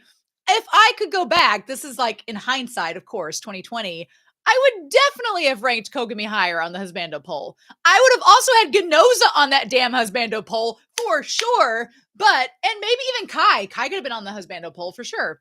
But yeah, I mean, Kai's willing to go the distance to join an evil organization to save you. I'm like, what else could we ask for? But yes, oh God, Anime Annie says your anime awards will be more fair than the Crunchyroll awards. That's the goal. That's the goal. Yes, we're definitely going to be having the patron. It'll be called the Patron Saints Awards for anime. Romania Black's Patron Saints Award show for anime, manga, Danmai. And yeah, I'm going to have to start getting the categories. It's already July, y'all. It's already the end of July. I'm going to have to get those categories ready and be starting to get nominations in the fall so that we can have the award show for sure. And have it early on, like in January or February. That would be great. Having it in February would be awesome. I'll probably end up doing that. Psycho Pass sweep for next year's brackets. I give it to me. If it's involving characters being husbandos or being awesome, absolutely. Okay. Sinister Eyes, you bring up a very, very good point. And yes, Gerda, we are challenging the Crunchyroll Awards. Me, this very small reactor who has a modest subscriber count. I'm taking on the big wigs. We're taking on the corporation. We're taking on the Sybil system of anime streaming. March is okay too. Mating season. Oh my God. You know, why not? Yes, absolutely. I'm going to be taking on the Sybil system of streaming. But yes, the problem with Kogami and Akane is that they're too professional, not willing to cross that line. That was the one thing that was such a tease in this whole series, is that it's there. The chemistry, they both want to do it, but they're too damn professional. I need them both. And that's why I was like, if she's an enforcer, you know, she's not bound. She's not bound by the rules necessarily to be professional if she's an enforcer. So he's working for foreign affairs. They're not in the same department anymore. So there's not an office conflict of interest. She's not, you know, climbing the corporate ladder anymore. She's an enforcer. There's all sorts of potential. Psycho Pass, I just need you to do it. Just get some balls and do it. That's what I need them to do. Oh, Anime Annie, we will definitely have a best glow up category. What I'll probably do is have like categories, and then Patreon gets to have the nominations for those categories. And then like, usually it's the top 5 in each category. So the top 5 will be our nominees. And then we'll do a vote for who wins each one. That's the plan. And then I'll do like an award show for each category and do all that. That'll be a lot of fun. Yes. Nastia, thank God Shion and Kunazuka fucked up the rules. Yes, I feel like this channel has made me drop the F-bomb more than I would like to. I curse more on this channel than I do in real life. I cannot explain that to you all any more clearly. I feel like I curse so much. And I don't at all in real life, which is funny. But yeah, I definitely agree. One of the highlights of this series was watching Shion and Kunozuka's relationship. It was so beautiful, and seeing them get to be free at the end. Yeah. And also, if I had stopped at season 1, I wouldn't get to see season 3 where they get to like be together and have their own and be outside of the Public Safety Bureau. Absolutely. I do blame MXTX in general for causing me to curse. And y'all are bad influences. A choir of shoulder devils. That's Patreon. There are no shoulder angels on Patreon, only shoulder devils. Mm-hmm. If they give us Kim, hello, Kim. If they give us Kogami and Akane before you die, same chemistry there. I want them to be together by the end. I just need that. Mm-hmm. Shone was so badass in First Inspector. Yes. So let's talk about season 3 and First Inspector. Let's talk about that because I wish that First Inspector and season 3 had been one season. I know that this was around the time COVID happened. I know this is around the time that production was like wonky between 2019 and 2020. I get it. I get the reason being. And I think First Inspector is fine being its own series, but I really like season 3. I guess we should talk about Sinners in the System in the movie. There's so much psychopaths. We haven't even, it's almost been an hour and 30 minutes. We haven't even gotten to any of the other materials yet. Oh my God. This is going to be longer than a 2-hour stream. Maybe. So, in any case, I do feel like the Sinners in the System, those movies seem like they just came and went. Those movies seem like they were just 3 weeks of, oh, here we are. And then we had the movie. I really liked the movie. The Psycho-Pass movie being its own standalone thing was really good. I liked it. I like getting more with Kogami and Akane, obviously, and getting the hint that he was coming back to Japan. I was a little nervous when he said he was coming back to Japan because I was like, oh, it's going to cause all this drama. What's going to happen? And then the show completely ignored everything that I was expecting and gave us Sinners in the System in just 3 like little standalone stories. And I would say if I had to rank Psycho-Pass for me, and I'm going to put this in the chat, I would say my least favorite overall was probably season 2. And then I would say Sinners in the System. Even though I like Sinners in the System, I would say for me, it was next. And then the movie. Then I would say, here's the weird part. I would say then season 3, then season 1, and then Providence.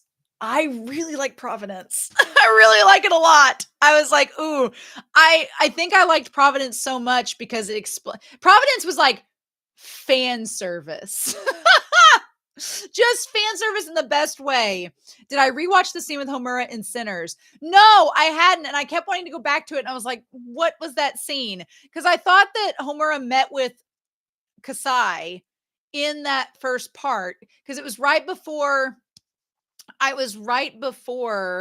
Akane went to go with, remind me, Adar, about that scene with Homura since you brought it up, because I know Homura met with Kasai in that scene, and that was relating to the little Bifrost thing. I meant to keep going back to it, and I kept forgetting to. And then, yes, I do agree, Sinister Eyes. She went from a lost cause to I can fix her, and I can fix her because Psycho-Pass will. Providence, of course, would win. I'm a sucker for romance. Y'all know that. You give me some romance and a mystery. You give me romance and a psychological thriller, and I'm on board. I'm eating that shit up. I'm just like, so yes, of course, Providence. I was like, yes. He met with Mika. Yeah. So Adar, he did meet with Mika in the Sinners in the System. And I thought that was what made season 3 so hilarious by the end of the First Inspectors, is because that's probably my favorite. I forgot to put First Inspectors in there. I would put season 3 with First Inspector included. I'm going to put that on here for clarification, because I feel like that was one of my favorite moments at the end of First Inspector, whenever Homura is like, oh, by the way, I'm in charge now. And Mika's like, what? What? And he's like, and by the way, I'm also assigning Akane to your division. She's like, and she just like starts taking the pezzas and just chokes on them. So yeah, I really, really enjoyed that as well. Sinner Systems one, I would recommend rewatching it. You know what, Sunspots? I will rewatch Sinners in the System. Uh, wasn't that a different dude in Sinners? You know what? I'm gonna go back later today, and I'll rewatch Sinners in the System one, and I'll go on the Discord and the channel and talk about it and be like, oh, so I'm gonna go back and rewatch that today at some point. Providence had so much yearning, and it was shipper heaven. Yes. Oh my God. Kogami, like all the gestures, the little gestures, the whole thing with Saiga's death. Oh my God. This is why I'm so glad that Sunspots and Floor were moderating, because I I like to think that I pick up on things, but then I miss a lot. And I know that there were so many people wanting to say, have you noticed that Saiga's not been mentioned in season 3? Have you noticed he's not there? And honestly, I told them in the Discord, I thought that Saiga being absent from season 3 was because Akane was in jail. Because we had Akane imprisoned, I thought that Akane had just kind of assumed Saiga's role, and we were just gonna be like, oh, well, Saiga's chilling off in prison over here, and Akane's over here. We've already seen Saiga in prison, so we know what that's like. So now we're gonna focus on Akane. And I just thought that's what the series was doing. I was like, it's okay. They're not mentioning him. They're not really mentioning Ginoza and Kogami in Foreign Affairs, even though they're right there. So I just thought it was the show doing what it does. But then you watch Providence and you're like, oh, that's why he's not mentioned. And I think it worked so much better because I had a lot of people saying that they wanted me to watch Providence before season 3 and First Inspector. And I'm so glad I did not do that, because season 3, like you have the movie for Psycho-Pass, which I think Psycho-Pass the movie is a nice follow-up to season 1. It's a good follow-up to season 1. Lets you know what Kogami's doing. It lets you know that he's going to come back to Japan and be back in the story. So get yourself psyched up. It's all good to go. And then I like Sinners in the System because, like Sinister Eyes said, it made me appreciate Mika more. I'm like, okay, Mika's growing as a character. She's improving. She's going to start developing. That's really cool. And it got me on board with her being in the future seasons as well. It gave us Ginoza fan service where Ginoza takes on a chopper like on a domed rooftop. I'm like, why not? And it made me really appreciate, what was to come. And then you get to season 3 and it's suddenly like you're just thrown in the deep end. And you're like, oh, wait, what's going on? Who are these new characters? What's Bifrost? What's happening? And I'm on board with that. I know a lot of reactors and people watching, they don't like it when a show immediately throws you into confusion and you're like, what is this? But I thrive on it. I'm like, yes, what is happening? I want to pick it apart. I want to piece it back together. I want to see what it does. And I love stuff like that. That's why I like going in blind, because then you just don't know what's going to happen. You're like, ooh, okay. And you have to think about it. And I'm so glad that I watched season 3 and First Inspector, because it builds up all this mystery and all of this. Like you kind of know how it's working, but you don't know all the details. And then Providence explains everything. And you're like, oh, and it still keeps some stuff a mystery, to where I feel like if they end up doing a season 4 or another set of movies or whatever, then you have still some mystery, like with Homura, like what his deal is, and Bifrost, and the stuff with Homura's dad, and even stuff with Atsushi. There's still a little bit of mystery there. You're like, you can kind of fill in the gaps, but it doesn't outright tell you. But if I had watched Providence first and then watched season 3 and First Inspector, I wouldn't have that sense of mystery. I would have been like, oh, well, we know this is why this happens and this is why this happens. And it would have just felt like reading a report. It wouldn't have felt like a mystery or thriller, because you already would have known the answers from Providence. So yeah, I agree. Providence is a payoff after all of the season 3 First Inspector questions. It's such a payoff. And then, like Kim said, it's such fan service. The yearning, the romance. It's not schmoozy, but you're just like the chemistry. It's just, And then Ginoza with long hair. It's like, you've suffered enough. Here you go. Like, yeah. Oh, I'm glad the theorizing is be fun. I know some of my theories were like out there and weird, but that's just where my brain goes. It's just it. And sometimes I'm like, I'm going to throw everything at the wall and we're going to see what sticks. Right. Ginoza is one of the best fighters in the series. I think Ginoza does have an advantage, like you said, Sinister Eyes, because of that mechanical arm. That comes a long way. It does help. Kogami, I think Kogami can survive a damn lot of knife fights, so I don't know. And plus, Kogami had to fight horses, so Kogami had to fight holographic horses in a valley, so in an uncanny valley. So what do we do about that, right? Kogami is the armored titan, but without the armor. Ooh, that's a nice comparison, Nastia. I like that. Would we say Ginoza is Bertolt then? Oh my God. That is the one, every season has that one suspension of disbelief. In Providence, it was the burning tree, and it felt symbolic. It felt biblical. It felt symbolic. You know, Makishima was there eating popcorn, being like, look at all this symbolism. And this is based off of Hemingway's novel about this. Makishima is like off in hell, just like theorizing about these burning trees and horses, and just ridiculous. I also have been informed by the Discord that there is only like 3 fan fiction on AO3 of Kogami and Akira, and none for Kogami and Kai. And I find this hard to believe because Kogami and Kai, they had their whole fight in First Inspectors. I'm like, nobody thought about doing like a fic about that? Nobody? And then Akira and Kogami at least had some chemistry in Providence. I'm like, nobody's wrote about that? Y'all dropping the ball, fanfic writers. That's the other thing too, is that Psycho-Pass is so full of shipping moments.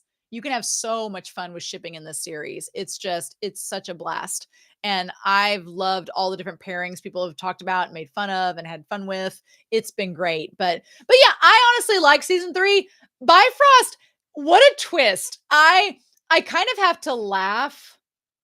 I kind of have to laugh at Bifrost because I thought it was going to be this big organization, this big behind the scenes mafia, all of this. And Bifrost turns out to be like an IT company that the mafia took over and were profiting off of. And I was like, of course, there's our realistic tie to it all, right? That part was just hilarious to me. The Arata and Karina ship is canon, right? I think it is. I like shipping Arata and Karina. I really do. I think Arata likes Karina. Karina, I think if she could get off her political high horse, would like Arata too. I also totally am on board with the triad of, because Maiko and Kay, they're married. They're a ship, obviously. Throughout the entire series, I didn't want to be a homewrecker and ship Arata with Kay because I knew that Kay and Maiko were a thing. But by the end of Providence, I was like, you know what? I think that Maiko and Kay would be totally on board an open relationship. Just let Arata come right on in. But I do like Arata with Karina as well. I like them as a ship too. But yeah. One of the best parts of Sinners in the System was the presence of Makishima's ghost. Yes! Makishima's ghost haunting Kogami! I am glad that by the end of Providence and season 3, it seems like Makishima's ghost has left. It seems like that Kogami has finally been able to move on from that ghost haunting him and accepted who he is, accepted what he did. And I think that part of that has to do with Akane accepting Kogami and him saying he was sorry to Akane. I think that when he was finally able to apologize to Akane, and Akane's like, hey, yeah, it's all in the past. I feel like that's what made that work for Kogami, like moving on from Makishima's ghost, right? Makishima's ghost probably got bored. I also like the Azusawa in First Inspector. We talked about this. Azusawa like seemed like he was trying to start his own little book club. And I was like, Makishima would not be aboard. What's so funny is that Makishima is the asymptomatic brain that the Sybil system wants. And he has the book club. And he's the one, oh, my aesthetic tastes are so much more cultured than yours. And the funny part is, and I didn't quite realize this, but by the end of First Inspector, Azusawa wanting to be part of Sybil system, he wants to be part of the book club, but Makishima's like, no, your tastes you're not elevated enough. They're too pedestrian. It's a great metaphor for that. Yes, because he was like reading the Nutcracker, and Makishima would have been like, that basic book. Just ridiculous. Yep. Yeah, Makishima would have looked down on Asasawa. I completely agree. And that's so hilarious to me. The Asasawa wanted to be in the book club, and Makishima was like, pedestrian tastes. No. So yeah. So the season 3 Sybil brains are enhanced with different AI. Yeah, that's the thing too. And that's kind of why I'm really interested the whole AI bit of because now they have the Macarena, they have the AI. So they're close to being perfected. So I feel like with all of our society's discussion about AI and incorporating it into technology, especially for corporations, I feel like Urabochi has a lot that they could write on with Psychopaths and that part of technology and incorporating it into a season 4 or a movie or whatever. I feel like it's just ripe for commentary. I think you could do a lot with it. Kagari, oh my God, Kagari and Arata would have been chaos. Maybe that's the reason why they're not here, because it would have been too chaotic. I don't know. I do hope that they give us more. And plus, that's a really good point too, Kim. Kim brings up a really good point.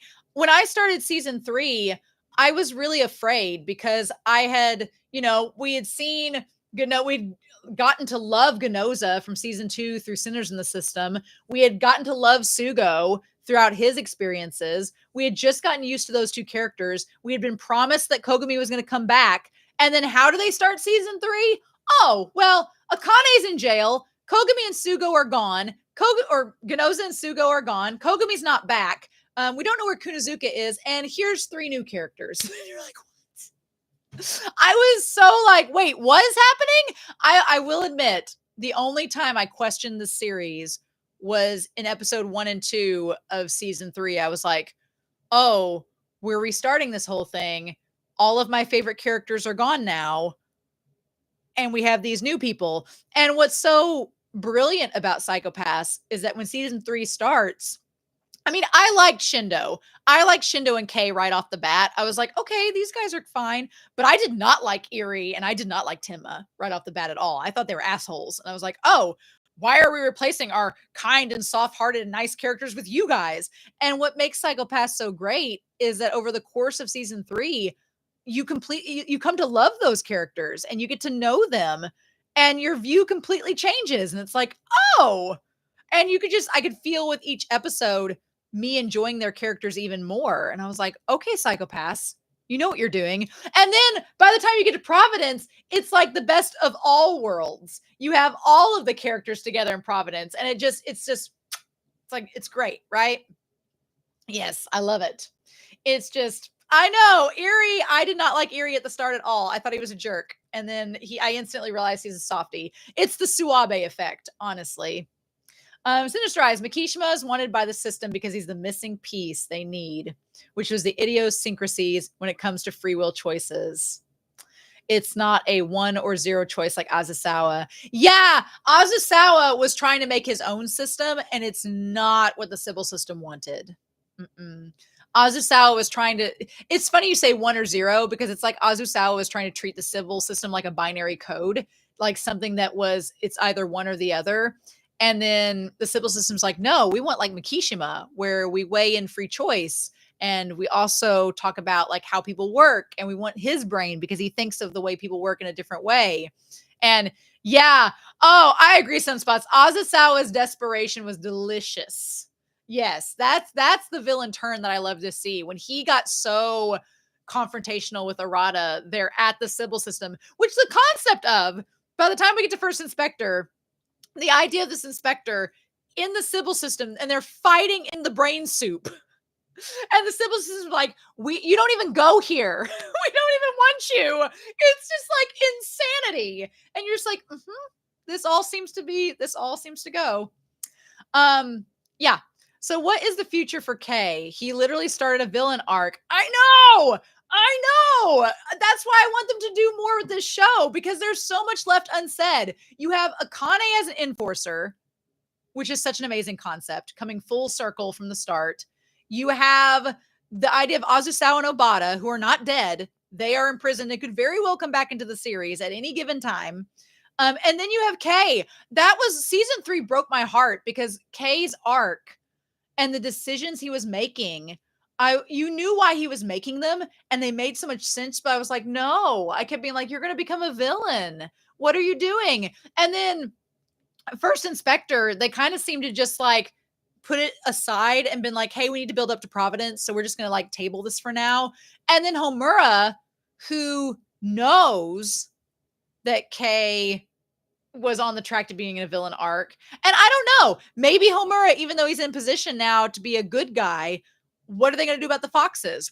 Is it all going to be disbanded since Azusawa's kidnapped? Like, how does that work? And since the other members are dead, but even if Kay's villain arc has ended before it even began, I'm like, they still have to eventually tell. And I guess that's maybe, I guess the show was kind of saying in Providence being like, hey, we both have secrets between one another, but one day we'll talk about it over a beer or something. I don't know. I don't know what they'll do with that. They have potential to do something with it, but I don't know. I want to go through and try to find real quick a character tier for Psycho-Pass. I feel like, and I will, I'll do it with you all, and then I will, oh my God, there's like an episode ranking. Oh my God. Psycho-Pass characters. Will these cover all the characters, I wonder, through most of the series? This one only covers up through series 2. I want Psycho-Pass, Psycho-Pass all characters, because there's quite a few of them. Give me your secrets. But yeah, let me see. Psycho-Pass characters, personal character tier list, maybe. So many of these don't have all the characters, which is unfortunate.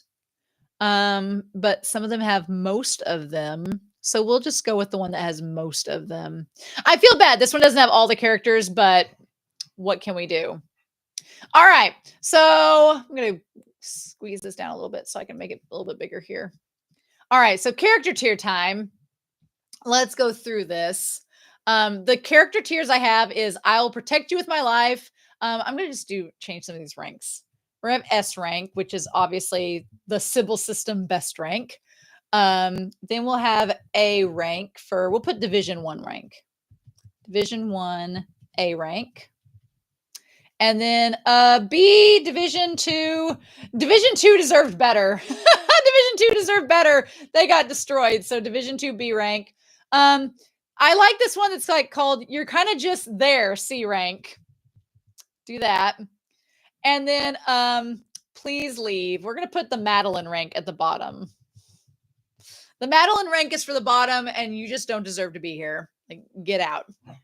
So C rank, we'll just put the Kamui rank. So, all right. So let's do the Sybil rank if we're going to go to the top. And I always do, if I do an S tier, there's only the top 5 characters. That's all my deal. And you can have Division 1 A rank, which is fine. Bro tier, yes, right? You know what? Let's speak of Sugo. Let's get him out of the way. Sugo is not in my top 5, but I would put Sugo in A rank for being such a bro in the best way possible. You know what? Sugo went through a lot. Sugo like killed his boss and then had to go through all of that and then work his way back up to being trusted by his fellow teammates. And then he gets recruited. I personally shipped Sugo and Frederica. I thought Sugo and Frederica were a great ship. I support them wholeheartedly. I think Sugo deserves happiness. Frederica deserves to be at least with one of her hounds. So Frederica, I envy her. She gets all the access. Bye, Geen. You can see the rest of this when I post it on Patreon. But yeah, I really like Sugo. He's an A rank. Definitely fits that category. Saionji Kyoko, the mom that was trying to get with her own son. Madeline rank. I genuinely liked her character because she was so batshit crazy, but girl, like she was just foul. She gets the Madeline rank. She gets to eat some Madelines. Get out of here. But yeah, the whole concept of her trying to get with her son, WTF. I was like, is this Game of Thrones or is this Psycho-Pass? Let's not. And then you know what? We're gonna keep Tori with her. We're gonna keep the crew together. They're eating Madelines. Here's my thing about Tori and why I kind of disliked him as a character. I felt like the show was low-key trying to make Tori in the looks department look too much like Mikishima. No. I was like, you're not Mikishima. Quit trying to be like him. Quit trying to be all soft-spoken and white-haired and have like some moves. No. And then Maiko ends up shooting his punk ass in the face. So Maiko, where's she at? She gets to go in A rank for that. Maiko gets to go in A rank. I freaking love her. She's such a badass, but then she's so sweet too. And the moment in season 3 where she defended herself, I was like, oh, why were you boys worried about her? Just because she's blind? I think girl can handle herself. Yep. So we're gonna put her up there. Speaking of eating Madeleines, what did I say before you mentioned it? Mika and Frederica. Oh, Mika and Frederica. I freaking, as much as I like Frederica with Sugo, Mika would like to be with Frederica. There's like such a hardcore ship there. Freaking love it. I'm gonna put Kasai. Kasai definitely goes in the Madeline rank. Kasai goes in the Madeline rank. Oh, I'm gonna put the link to the tier. Oh, that's a good idea. I will send a tier, a link to the tier maker as well as my picture of it when I'm done. So that's a good idea, Sunspots. Thank you for reminding me of that. Yeah. Kasai gets to go in the Madeline rank. Kasai's such a bitch. And at first I was like, okay, well, this is cool with Kasai's relationship with Akane, but how dare she? Like, as the series went on and Sybil got more and more ballsy with what it was doing, Kasai was just such a wench. I was like, how dare you, Kasai? And she'd be like, oh, well, I'm just gonna, put you in jail, Akane. I'm like, how dare you? So yeah, Kasai deserves all of the Madelines. Let's see. I'm gonna put under the Kamui rank, Shisui Mizuho. She was, I think, you know what? I think of all the characters in Psycho-Pass, she might be my least favorite. I think that Shisui might be my least favorite. And I think that's just because I didn't like her character writing. I kept being confused by her character because I was like, is she really brainwashed by Kamui? Is she pretending to be brainwashed by Kamui? Did she really kill her friends and was influenced that quickly, even though he tore out her eyeball? I was just like, what? And her character, yeah, she deserved better, but I was so confused with the writing of her character. She's probably the my least favorite written character in the show. I just felt like there was so much potential there, and they just kind of went, and just meh, and just let her fall to the wayside. So she's gonna go in the Kamui rank for sure. I would say Shirogane, he gets in the Madeline rank. Basically, the Bifrost members, they get to go in the Madeline rank because they were just bad people. And you're like, oh, you guys all deserve each other. You deserve each other. I'm like, I like that they're fighting Sybil System when they should technically be eating dinner with them. That's just no, thank you. I liked Obata. You know what? I'm gonna put Obata in B rank.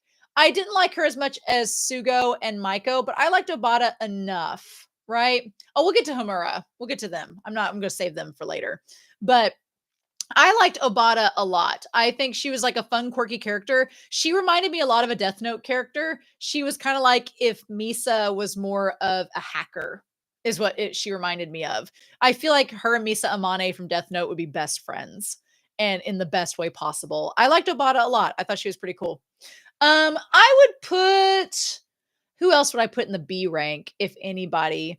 I would put Ayanagi in the B rank. She deserved better. I really, really liked Ayanagi. I liked her a lot. I thought her character was really cool. I loved the relationship she had with Masaoka and Ginoza. I thought that was awesome. I loved that about her. I felt like she died so sadly. Like she, up until the very end, defended herself and then gets killed by Sugo. And it's like, oh, like that death was probably one of the biggest hard-hitting deaths in the series for me because I just really thought she was going to make it out. And the moment that garage door opened, it was like, nope, you're dead. Oh, it was just crushing. A crushing blow. AOT reference if you get it. Sinister Eyes says, technically Bifrost is helping the Sybil System by creating bugs in the system. And isn't that the biggest irony? I thought that was some of the craziest irony was that the system, Bifrost thought it was against Sybil System and taking it down when it was helping it. And I'm like if Sybil System is good at anything, it's making lemon out of lemons. That's for sure. I wish that Ayanagi had gotten on with Gino. I was rooting for Ginoza and Ayanagi, and that got shot down very quickly. And I was like, oop, there went that ship. Like the Titanic. I will put Kisaragi in the B rank. I thought Kisaragi was fine. I liked Kisaragi a lot better towards the end of the series, especially when her and Eri started to become closer. I also like that once we found out about Kisaragi's connection to Azusawa, I thought that that made me like her character a lot more because I was very suspicious of Kisaragi. I was like, oh, I don't know if I trust you. And then by the end of it, I was like, oh, okay. I see what your character's about. She's fine. She's okay. Um, as far as D ranked, like Madeline ranked characters, you know what? Do I have any more Madeline ranked ones? As far as Kamui ranked, here's unpopular opinion, but was Kisaragi trying to steal Kay? I think she was at first. I agree with you, Sinister Eyes. I think at first she was trying to, and then the moment when she got to know Kay and realized his relationship with Maiko, she kind of backed off, and that's when she got in a relationship with Eerie. I think she backed off, and then Eerie's over here like, "Hey, I like you." She's like, "Oh well, I guess I'm not going to try to be a homewrecker." And I think that made me like her character more, that she wasn't pursuing Kay. Instead, she kind of seemed to adore him instead and idolize him and respect him more as a coworker than somebody she's trying to get in a relationship with. Unpopular opinion, maybe, but I'm going to put Komiya in the Kamui rank. I really did not care for Karina overall. I thought she was okay. I didn't hate her. I thought she was well developed and well written, but I often felt like she was the kind of like persona that is like a politician. She just gives off politician vibes, and she's put on the whole idol thing, being like, I'm an idol and do this. But then like there were a lot of moments where Arata would try to like talk with her, like trying to get Maiko out of prison and do all this with her character. And Komiya was just like, well, I'll see what I can do, which is code for I'm not going to do anything. And it was just very frustrating.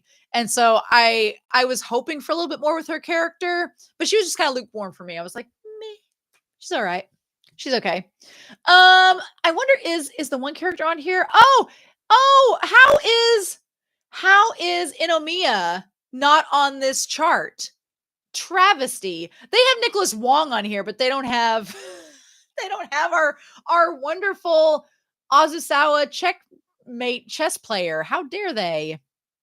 Sad days. I would have put Inomiya in A rank. I really like their character. I thought they were a cool character, a nice side villain in season 3.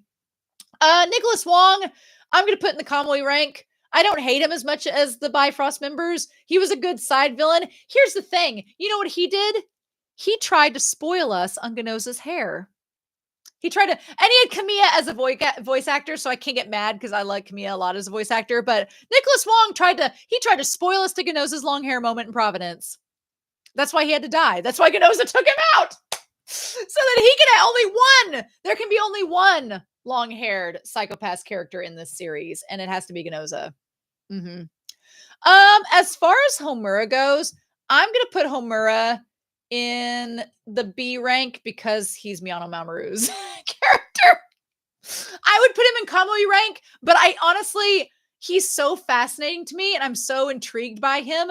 I want to know more. I'm like, I want to know more about you, Homura. And that's why I want there to be more Psycho-Pass content so I can get more of him. That would be great. But I wish we had more Homura. So he's going to go in B rank. I would put... Yeah. Karina admitted she was the bad girl to Arata. She did. She's like the, she's kind of like Historia, I guess. I feel like she's kind of like Historia from AOT in that regard. A little bit. I will put Timma in A rank. I ended up liking Timma a lot, and I'll put Eerie up there too. I can't believe I went from thinking that Eerie and Timma were Madeline's to liking them a lot and putting them in A rank for this series. I think that shows the writing in Psycho-Pass and how good it is for you to come so far with that character like that. I think it says a lot for the show, but I really enjoyed their characters a lot. They're really, really good. Okay, top 5. We're going to get to that. Saiga is A ranked. Put him up there. Saiga is so damn A ranked. I like him a lot. Shinogi Teresa. Oh, Mother Teresa. She's going in Kamui rank. She was okay. Oh, her along with the one guy that she liked. Whatever. He's not on this chart, but they can be together with their adopted son and weirdness. There was such a weird plot point in that series. Saiga is A rank, and I would put Kagari. R.I.P. Akari and Saiga. Kagari and Saiga, R.I.P. to both of them, because they were both really good characters. I loved both of them. They added so much charm to the series, and the series just happened to take them away from us. How dare they? Yep. Orange hearts, always. R.I.P. Kagari. Kagari and Saiga, just two really good characters.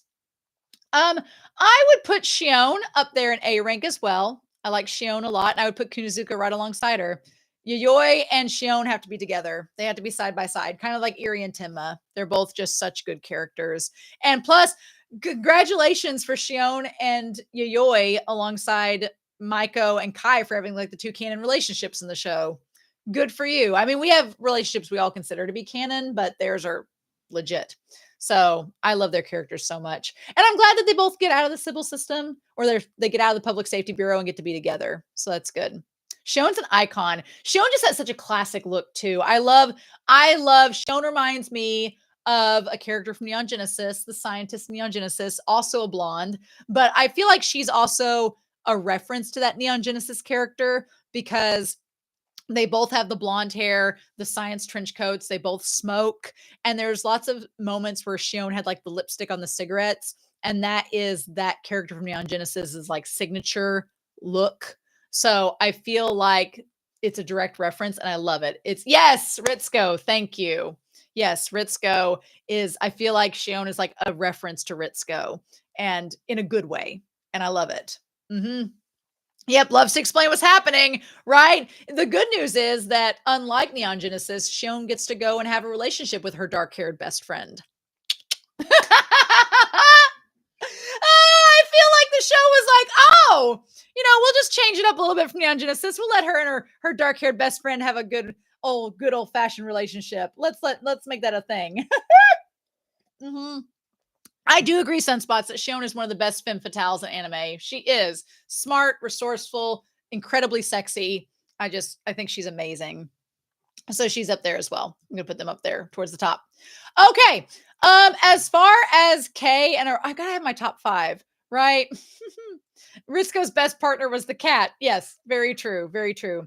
All right, we might as well get this out of the way. Akane and Kogami are Sybil ranked. Akane and Kogami are up there. We all knew that was going to be the case. And we knew Ginoza and his beautiful hair was going to be up there too. So that's my top 3. Top 3 is the trio. Akane, Ginoza, Kogami. Of course, we're going to have the 3 of them together as the top 3. Absolutely. So then if I have to have a top 5, there's only 2 other spots. So we have to build our way up there. I'm going to honestly put Frederica. I'm going to put Frederica in B rank, which may surprise some people, but I kept wanting more from Frederica, and I feel like there's a lot of room for there to be more with her character, but she's great. I feel like Frederica is kind of like discounted Shion in some way, shape, or form. She's beautiful, she's blonde, she's smart, but she doesn't have as much to do as Shion does. So, and plus she's with Foreign Affairs, so we don't get to see her as often, right? Which is sad. So I'm going to put her in B rank. As far as Hinakawa goes, Hinakawa gets to go up in A rank. He's a sweet bean. I love him. He has to be in A rank as well. And I would honestly put Togani in B rank. As much as I loved him in season 2, Togani, I feel like we just had the 8 episodes with him or whatnot. He's fine. He's a great antagonist, but I wouldn't put him in A rank. Frederica has the biggest gun. Yes, she does. And I love all the fan art of Frederica surrounded by her hounds, surrounded by Ginoza, Kogami, and Sugo. Luckiest girl in the world. Like, how dare she? How dare she take these men away from us? Mika, I would put Mika in A rank. I really ended up liking Mika's character. And I loved by the end of season 3, it's played for comedic effect how much pain she's in. Thanks to everyone else. She has the stress ball. She has the Pez dispensers. Like, she's just, I feel like her character grew from being this victim in season 1 to in season 2 trying to grasp her own agency and failing in a lot of ways. Like, season 2 was not kind to Mika at all. And then I love that by the end of season 3, Mika has a stronghold. She has a footing. She's like really well into herself, and she's able to like kind of take charge, which is great. So it's fine. Frederica doesn't care with her winning a lot. Frederica is winning. She's fine. Frederica's doing great. So that leaves us with Azusawa. I'm going to put Azusawa in A rank. I liked him a lot. He was a great antagonist. He had a great moment of desperation at the end of First Inspector. There's a lot of potential with his character. I think there's a lot we could do with him. Then we have, I'm going to have to, Kamui. Kamui goes in Kamui rank for obvious reasons. Mika is the grumpy little sister that was forced to be in charge of the family. Kim, yes. I know some people like to ship Mika and Ginoza. I personally see them more like siblings than I do in a ship, but if you ship the two of them, I'm totally fine with that. I can see it. I can see it being a thing. All right, now look, I only have 2 spots left on my tree there, and I'm down to Kei, Arata, Mikishima, and Masaoka. This is very difficult. So it's like, do I have 7 in the Sybil rank, or do I just have 5 and put 2 in A rank? This is hard. I'm gonna have 7 for Sybil. I mean, Mikishima has to go in the top rank. Mikishima is the villain of the series. Even if he dies in season 1, the effects of Mikishima's presence are felt throughout the entire saga. So Mikishima has to be in the top rank. He has to. And Masaoka is the same way. It's like Mikishima's the shoulder devil. Masaoka is the shoulder angel. They're both like over the series spiritually from season 1 through the rest of it. So they have to be there at the top. I can't put them in A rank. They're too good. They have to be up there. And I really love Kei and Shindo. So I think Kei and Shindo kind of elevate beyond. If I'm going to be honest, though, I probably would put Kei in A rank and Arata in A rank. But I do like both of them a lot. So I'm going to be nice. We're going to put 7 in Sybil. We're going to be nice. And I'm going to take a picture of this and put it over on Discord. But yeah, the good news about Psycho-Pass is that there's really no bad characters. Other than Shisui that I just didn't really care for, there really aren't any bad characters. I mean, if Akira was on here, I'd put him in probably B rank. But they're all really, really good. So, oh my gosh. It's so good. Here's my question. I kind of want to show you all some stuff that I have over here that's from the unboxing I did but I need to go to the restroom really quick. So I'm going to be right back. You all talk amongst yourself for a minute. For a minute. I will be right back. I'll be right back.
Ha ha!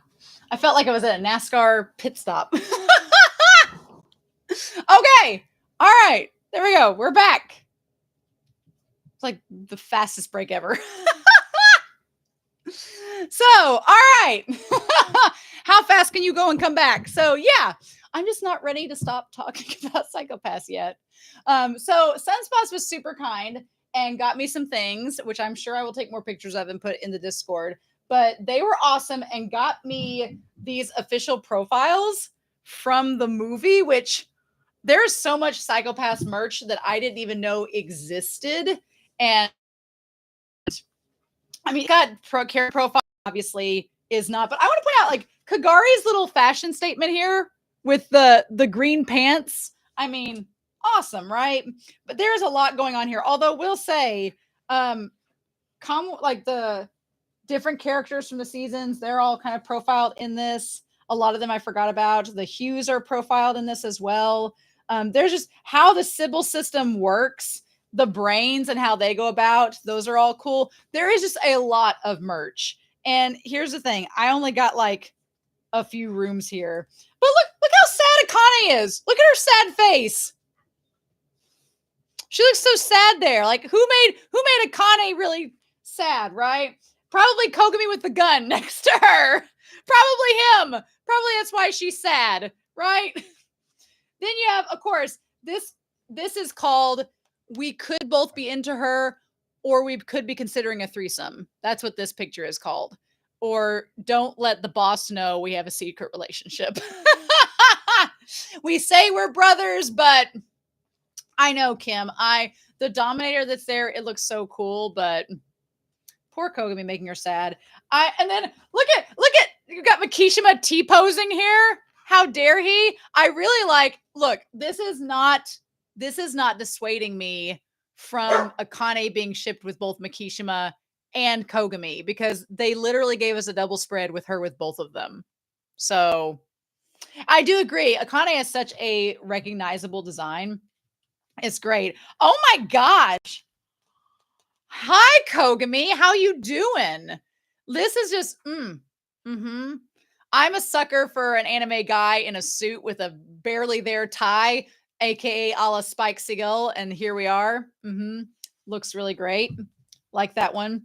I'm like trying to see if there's any other spreads to show you all, because a lot of this is in Japanese, and although Makishima's design, I will never get over, like him with these floodwater pants that are not the appropriate height at all, showing off his delicate Victorian ankles. How dare they?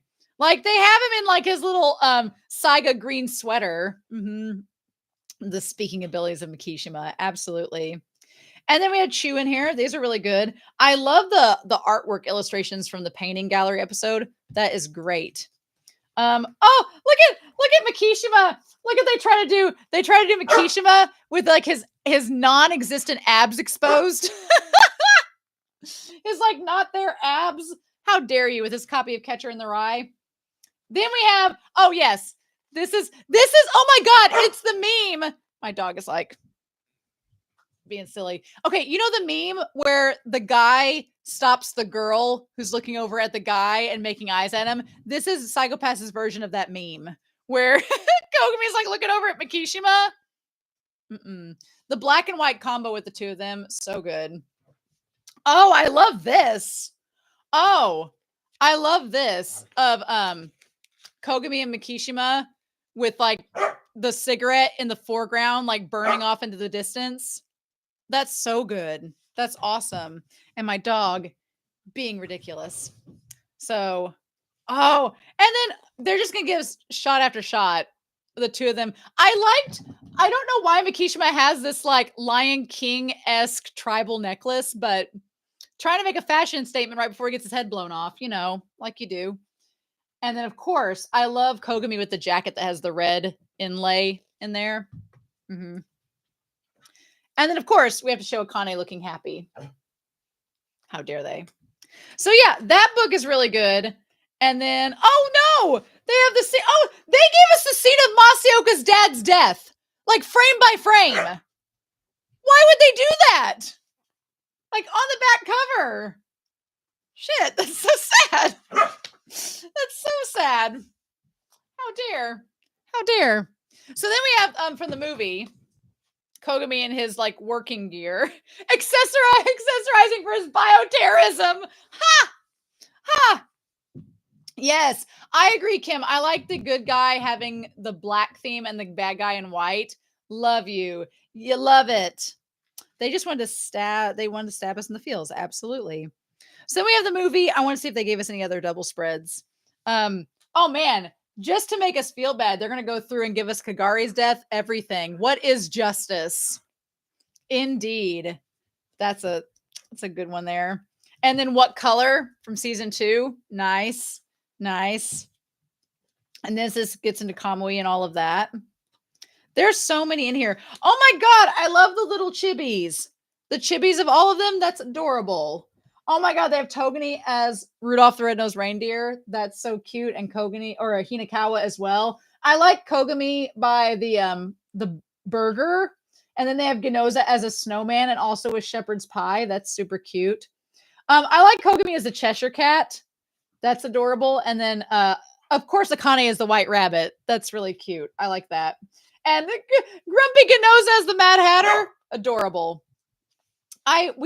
Look, the reason why we got Ginoza with the ponytail is because they decided they didn't want to treat us to Makishima with one too. That's why. Oh, this was really nice. I like this of Kogami with Akane in the shadow. Just their chemistry. It's just so good, right? Love it. These books are amazing, Sunspots. I'm so glad that you gave them to me. I want to look at them in more detail when I'm able to like sit down and curl up with a cup of coffee and some Madeleines and look at them in more detail. There was also a nice little booklet that came with it about the case files for sinners in the system, which is nice. We just basically, it runs through everything. There's Masayoka, you have Sugo, you have Ginoza's mom. Oh, this one's in English though, so this will be a lot more handy because I can actually read this one. Oh, okay. So Tomoe, Masayoka's former wife, suffering from eustress deficiency, recuperating at home. Yeah, Ginoza gets like all of his looks from her mainly. Oh, there are fan translations of a lot of contents and interviews there. Nice. And yeah, honestly, it is funny, Kim, that you say that Kogami's such a cat. He is like, has a lot of the dog motifs with him, but then he is like a cat. So that's actually really funny. And yeah, we have Sugo's backstory in here. Oh my God. Why do they draw Kogami with like a gash through his neck? That's absolutely terrifying. Why? Oh my God. Oh, so in the movie, he's 33. Wow, blood type B. Wow, okay. And then the movie Tenzing was 14. Frederica's 33 as well. Nice. What else do we have on here? Did we get, how old was Akane in comparison? Was she, if he was 33, how old is, do they tell us that information? Because, okay, we have, Sugo's only 22. Sugo is only 22 at the same time that Kogami is 33, which is so wild to me that they're like 11 years apart in age. And Masayoka was 54. He had the tank top look that Ginoza had as well. Oh my God. Are they going to give us information about Akane in this or not? We'll look real quick. Yeah, Akane was 21.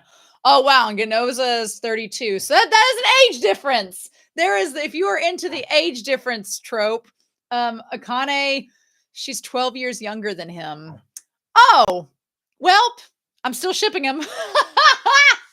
Still shipping them. Also, I mean, they gave us, I don't know. The movie Ginoza might be one of my favorites. I like his ponytail and the way his bangs are. If we had gotten the bangs from the movie with the bun from Providence, I think it would have been perfection. But they gave us abs, y'all. They gave us Ginoza abs in that. Bless them. Oh, no, Mika's 21. Never mind. Mika's 21. Well, where the hell is Akane? Why is she not featured in this? Give me how old Akane is. If you all know in the chat the age difference between them, let me know. Where is my Akane information? Where is my super suit? Like, are they not going to give me it? Okay, so Mika was 21.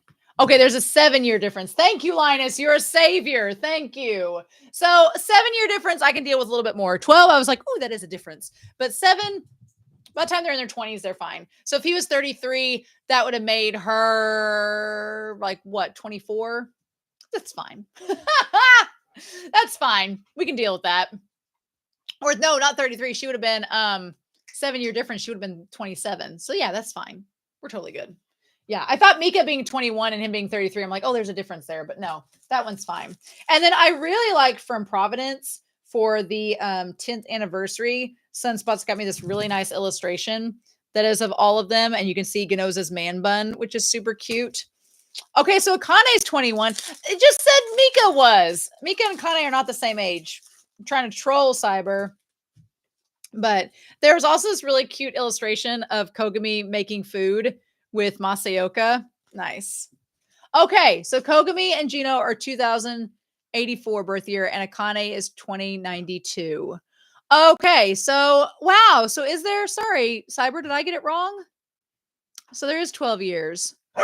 Oh, or no, is there 8 years? I'm not a math major.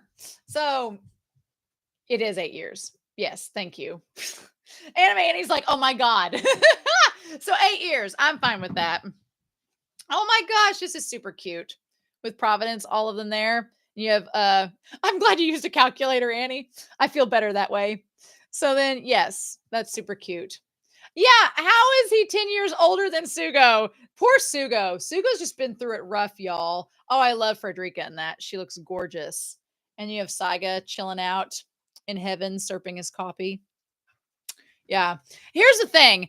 Some people just age very quickly and some people age very slowly. My coach, when I was in college for the team I was on, he looked like he was 50 when he was like 35. And now that he's actually in his 50s, he just hasn't changed. And it's kind of crazy. These books are some that Sunspots have given me. They're for the 10th anniversary, which is super cute. But yeah, I like this. Oh, Akane and Kogami together. Adorable. Love this. And then I really like this one of Mika against the glass. It looks very Sailor Moon. Very Sailor Moon-esque. That's super cute.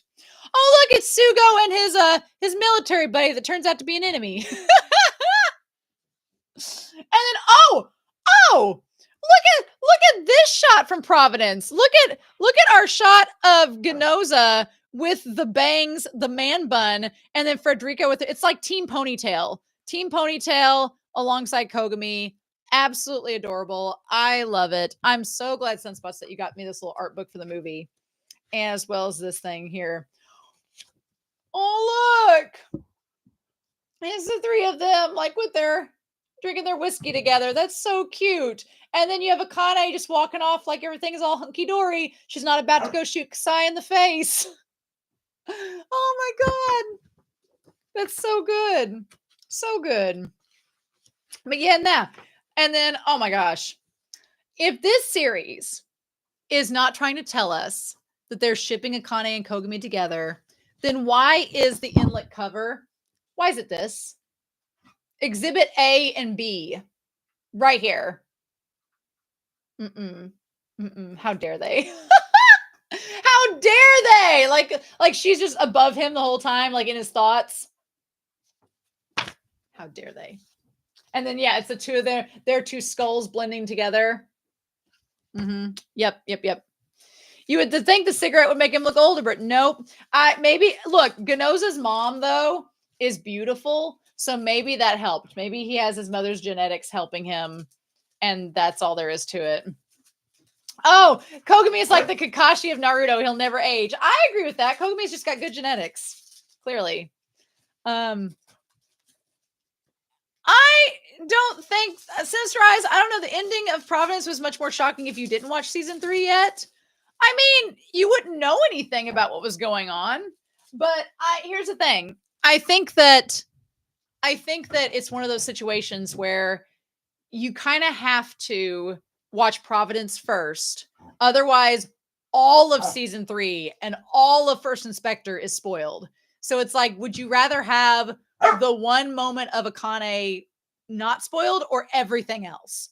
And I think that for me, when you see, it makes you go back to season 3, because when you see him being like, I'm going to break you out of there, and then you go back and see him actually do it, it gives that so much more satisfaction. So I would respectfully disagree about that. But if you believe that, I totally don't think you're wrong. I think that you definitely can think that. I just personally am glad I saved Providence for last because it's my favorite. And it felt like a nice cherry on top at the end of it, at the end of the series. Sunspots had asked me, what stories would you want the Psycho-Pass team to tell, especially about the Sybil system, aka the loathsome parasite?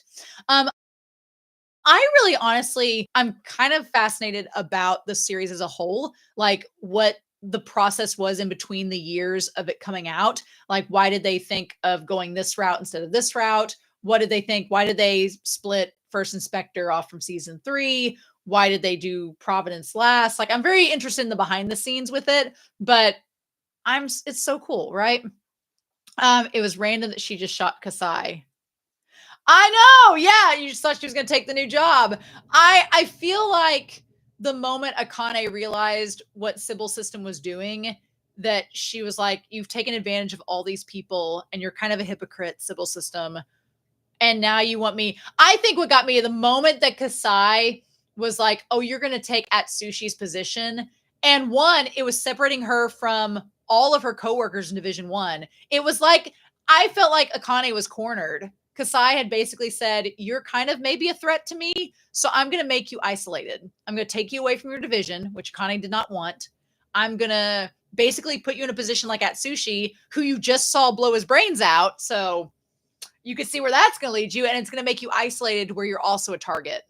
And if you get out of my way.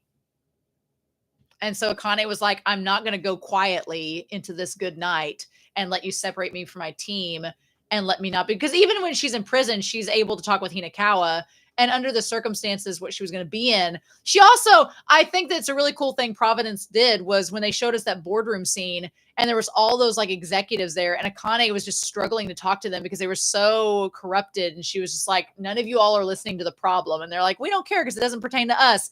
I think the concept of her having to deal with that all the time, she was like, I love that she chose to go out her own way.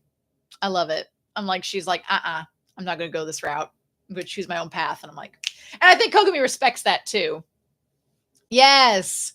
And that's a great point. Like Sunspot said, it's a buildup of all these seasons of Sybil saying, what can you really do? And then finally she's like, well, I'll make this statement and just put you back a couple years from getting to your omnipotent state. And that's where we went.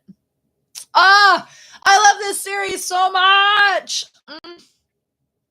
I'm very sad that it's going on hiatus. I'm holding out this moment of optimism to say that I hope that they do something else in the future with it. I really do. So we kind of already, here's my thing. I like to record ahead and I like to plan ahead because it helps me. So I usually do my polls on the channel very, very quickly or very early rather. So the series that is replacing Psycho-Pass on Wednesdays, which has another female protagonist that I'm super excited about, is The Apothecary Diaries. So I'm super excited about that. To answer your question of when the next poll is, I kind of already have a system in place for figuring out what series is going to place Uramichi Onisan. And then after Uramichi Onisan, let me see, what would be the next series that would probably be done? I think it's going to be probably Berserk, and then March comes in like a lion are going to be the next two series that are finished. But I kind of have plans post Berserk. I'm not ready to talk about them yet. And then for March, it'll be a sports anime poll. So there's that. I'm kind of going back and forth, but we'll see. We'll see. With Uramichi Onisan, there's going to be a BL or GL replace it. So, in like 2 years. No, actually, we'll be caught up with Berserk by like October. Like that's going to be happening real quickly, really quickly. And March is going to be done by like, I think around October or November too is going to be caught up. I think as well, maybe at end of the year at the latest. And then Natsume is the one that I don't know when it's going to, because it's got several seasons. And then Scum Villain will be done by the start of the new year as well. So, and the series that's replacing Uramichi is only going to be about 12 or 13 episodes. So then from there, we'll have plans and polls and all that stuff. So yes. So yeah, that's, and plus there's all sorts of new series that are coming out. Like I'm anticipating Link Click season 3, the live action of Link Click I've started watching, and it's going to be on here starting on Tuesdays. But Free Runs just ended, so I'm holding off until Link Click kind of the live action's done with it. And then there's lots of stuff going on. So I've got to do an August update video where I'm going to outline all of this because there's a lot of stuff going on. But I'm curious, do you think you'll read the Uramichi Onisan manga in the future? I would like to. Here's my problem with when people recommend, my thought process is when there are series that are like only 12 episodes and they're ongoing in the manga, the thing that's so sad is that it's like, it's kind of a double-edged sword. If do I go ahead and read the manga and not watch the anime if they make another season, or do I hold out hope they're going to make another season and do that? So it's kind of I've already got an idea of what's going to replace Uramichi Onisan. It's going to be kind of, you guys will see in the August update video. I'm not going to say anything more about it, but I want to read the manga, but I don't know when. That's the thing. It'll just kind of depend. I may ask Patreon what they think about it here in the next upcoming month or so. I may in August ask them about that and see if it's going to be like a little extra thing or what they want to do. I would love to read it, but I don't know if I want to read it in my own time or do reactions. So it's kind of like, I don't know yet. Linus, is there going to be a recommendation post and then a poll, or do you have shows ready? I have shows ready to, I've again did a big post. I did some post recommendations last month. And so I have a lot of recommendations. I have a lot of good series lined up. It's just getting to it. I know for Uramichi Onisan, since it's my choice on Fridays, I want to watch a BL or a GL. I've been planning that for a while now. I don't know which one's going to replace Uramichi yet, but the August update video will tell you which one's going to replace it, essentially. Maybe it will be Cherry Magic. Who knows? It's going to be left up to fate. That's all I can say. That's all I will say about that. But I do like having my choice on Fridays, so that's good. There's just so much anime. There's so many choices out there, and there's a lot of new shows coming up. Like I want to do one more live stream this fall when I'm done with Uramichi Onisan to talk about everything that's upcoming. Like there's a Blue Lock movie coming out. There's season 2 of Blue Lock that's going to be on the channel, which I'm going to try to coincide with March since it's Sports Anime Thursday. There is like the Given movie that's coming out hopefully this fall that I want to watch it. There is like all the new seasons coming up in January. Apothecary Diaries season 2 is going to be next year. And I'm really excited because I really like the series already. There's just a lot. And plus, we are carrying over the book club from Psycho Pass into Apothecary Diaries because Apothecary Diaries has inspired me to get the book. It's called The Last Eunuch in China. You'll have to watch Apothecary Diaries to figure out why that's relevant. But it came in the mail yesterday. And I've started reading it, and I want to do kind of like little book club segments as I go through the episodes and talk about them. And I'm really excited about that. So it's like a little part of Psycho Pass is carrying over into the Apothecary Diaries, which is fun. I do want to get back to doing a movie a month as a bonus. I am going to talk about that in the August video, actually, that I do want to start doing some more Patreon exclusive things. And I think doing some anime movies is going to be one of them. So that's going to be something that I talk about in the Patreon post. So that's going to be hopefully what I get at too. I've just got to get, we've still got like another couple weeks in July left, or at least 8 days. So I'm going to be like getting stuff together, but I do want to do like a movie a month sort of thing as a bonus. That's kind of my goal. And then I'll probably do polls for those movies to see which ones you guys want me to watch. Right. Cyber, don't push your luck. Don't get greedy, right? I've only got so much time. Any retrospectives like Unico? Here's the thing. I really liked the retrospective with Unico. I'm going to be honest with y'all. That Unico video, I'm going to pull that up here. That video off and on because I was at the time working on other stuff for the channel. If I'm being honest with y'all, that video itself took about a month to put together. And looking at it, it's got 400 views, which is not bad. I should not complain. I should not complain about it having 400 views at all. But what I'm getting at is, and my other video essay I did about Spy Family, it has a lot of views. And I think that's just because it has a clickbait title.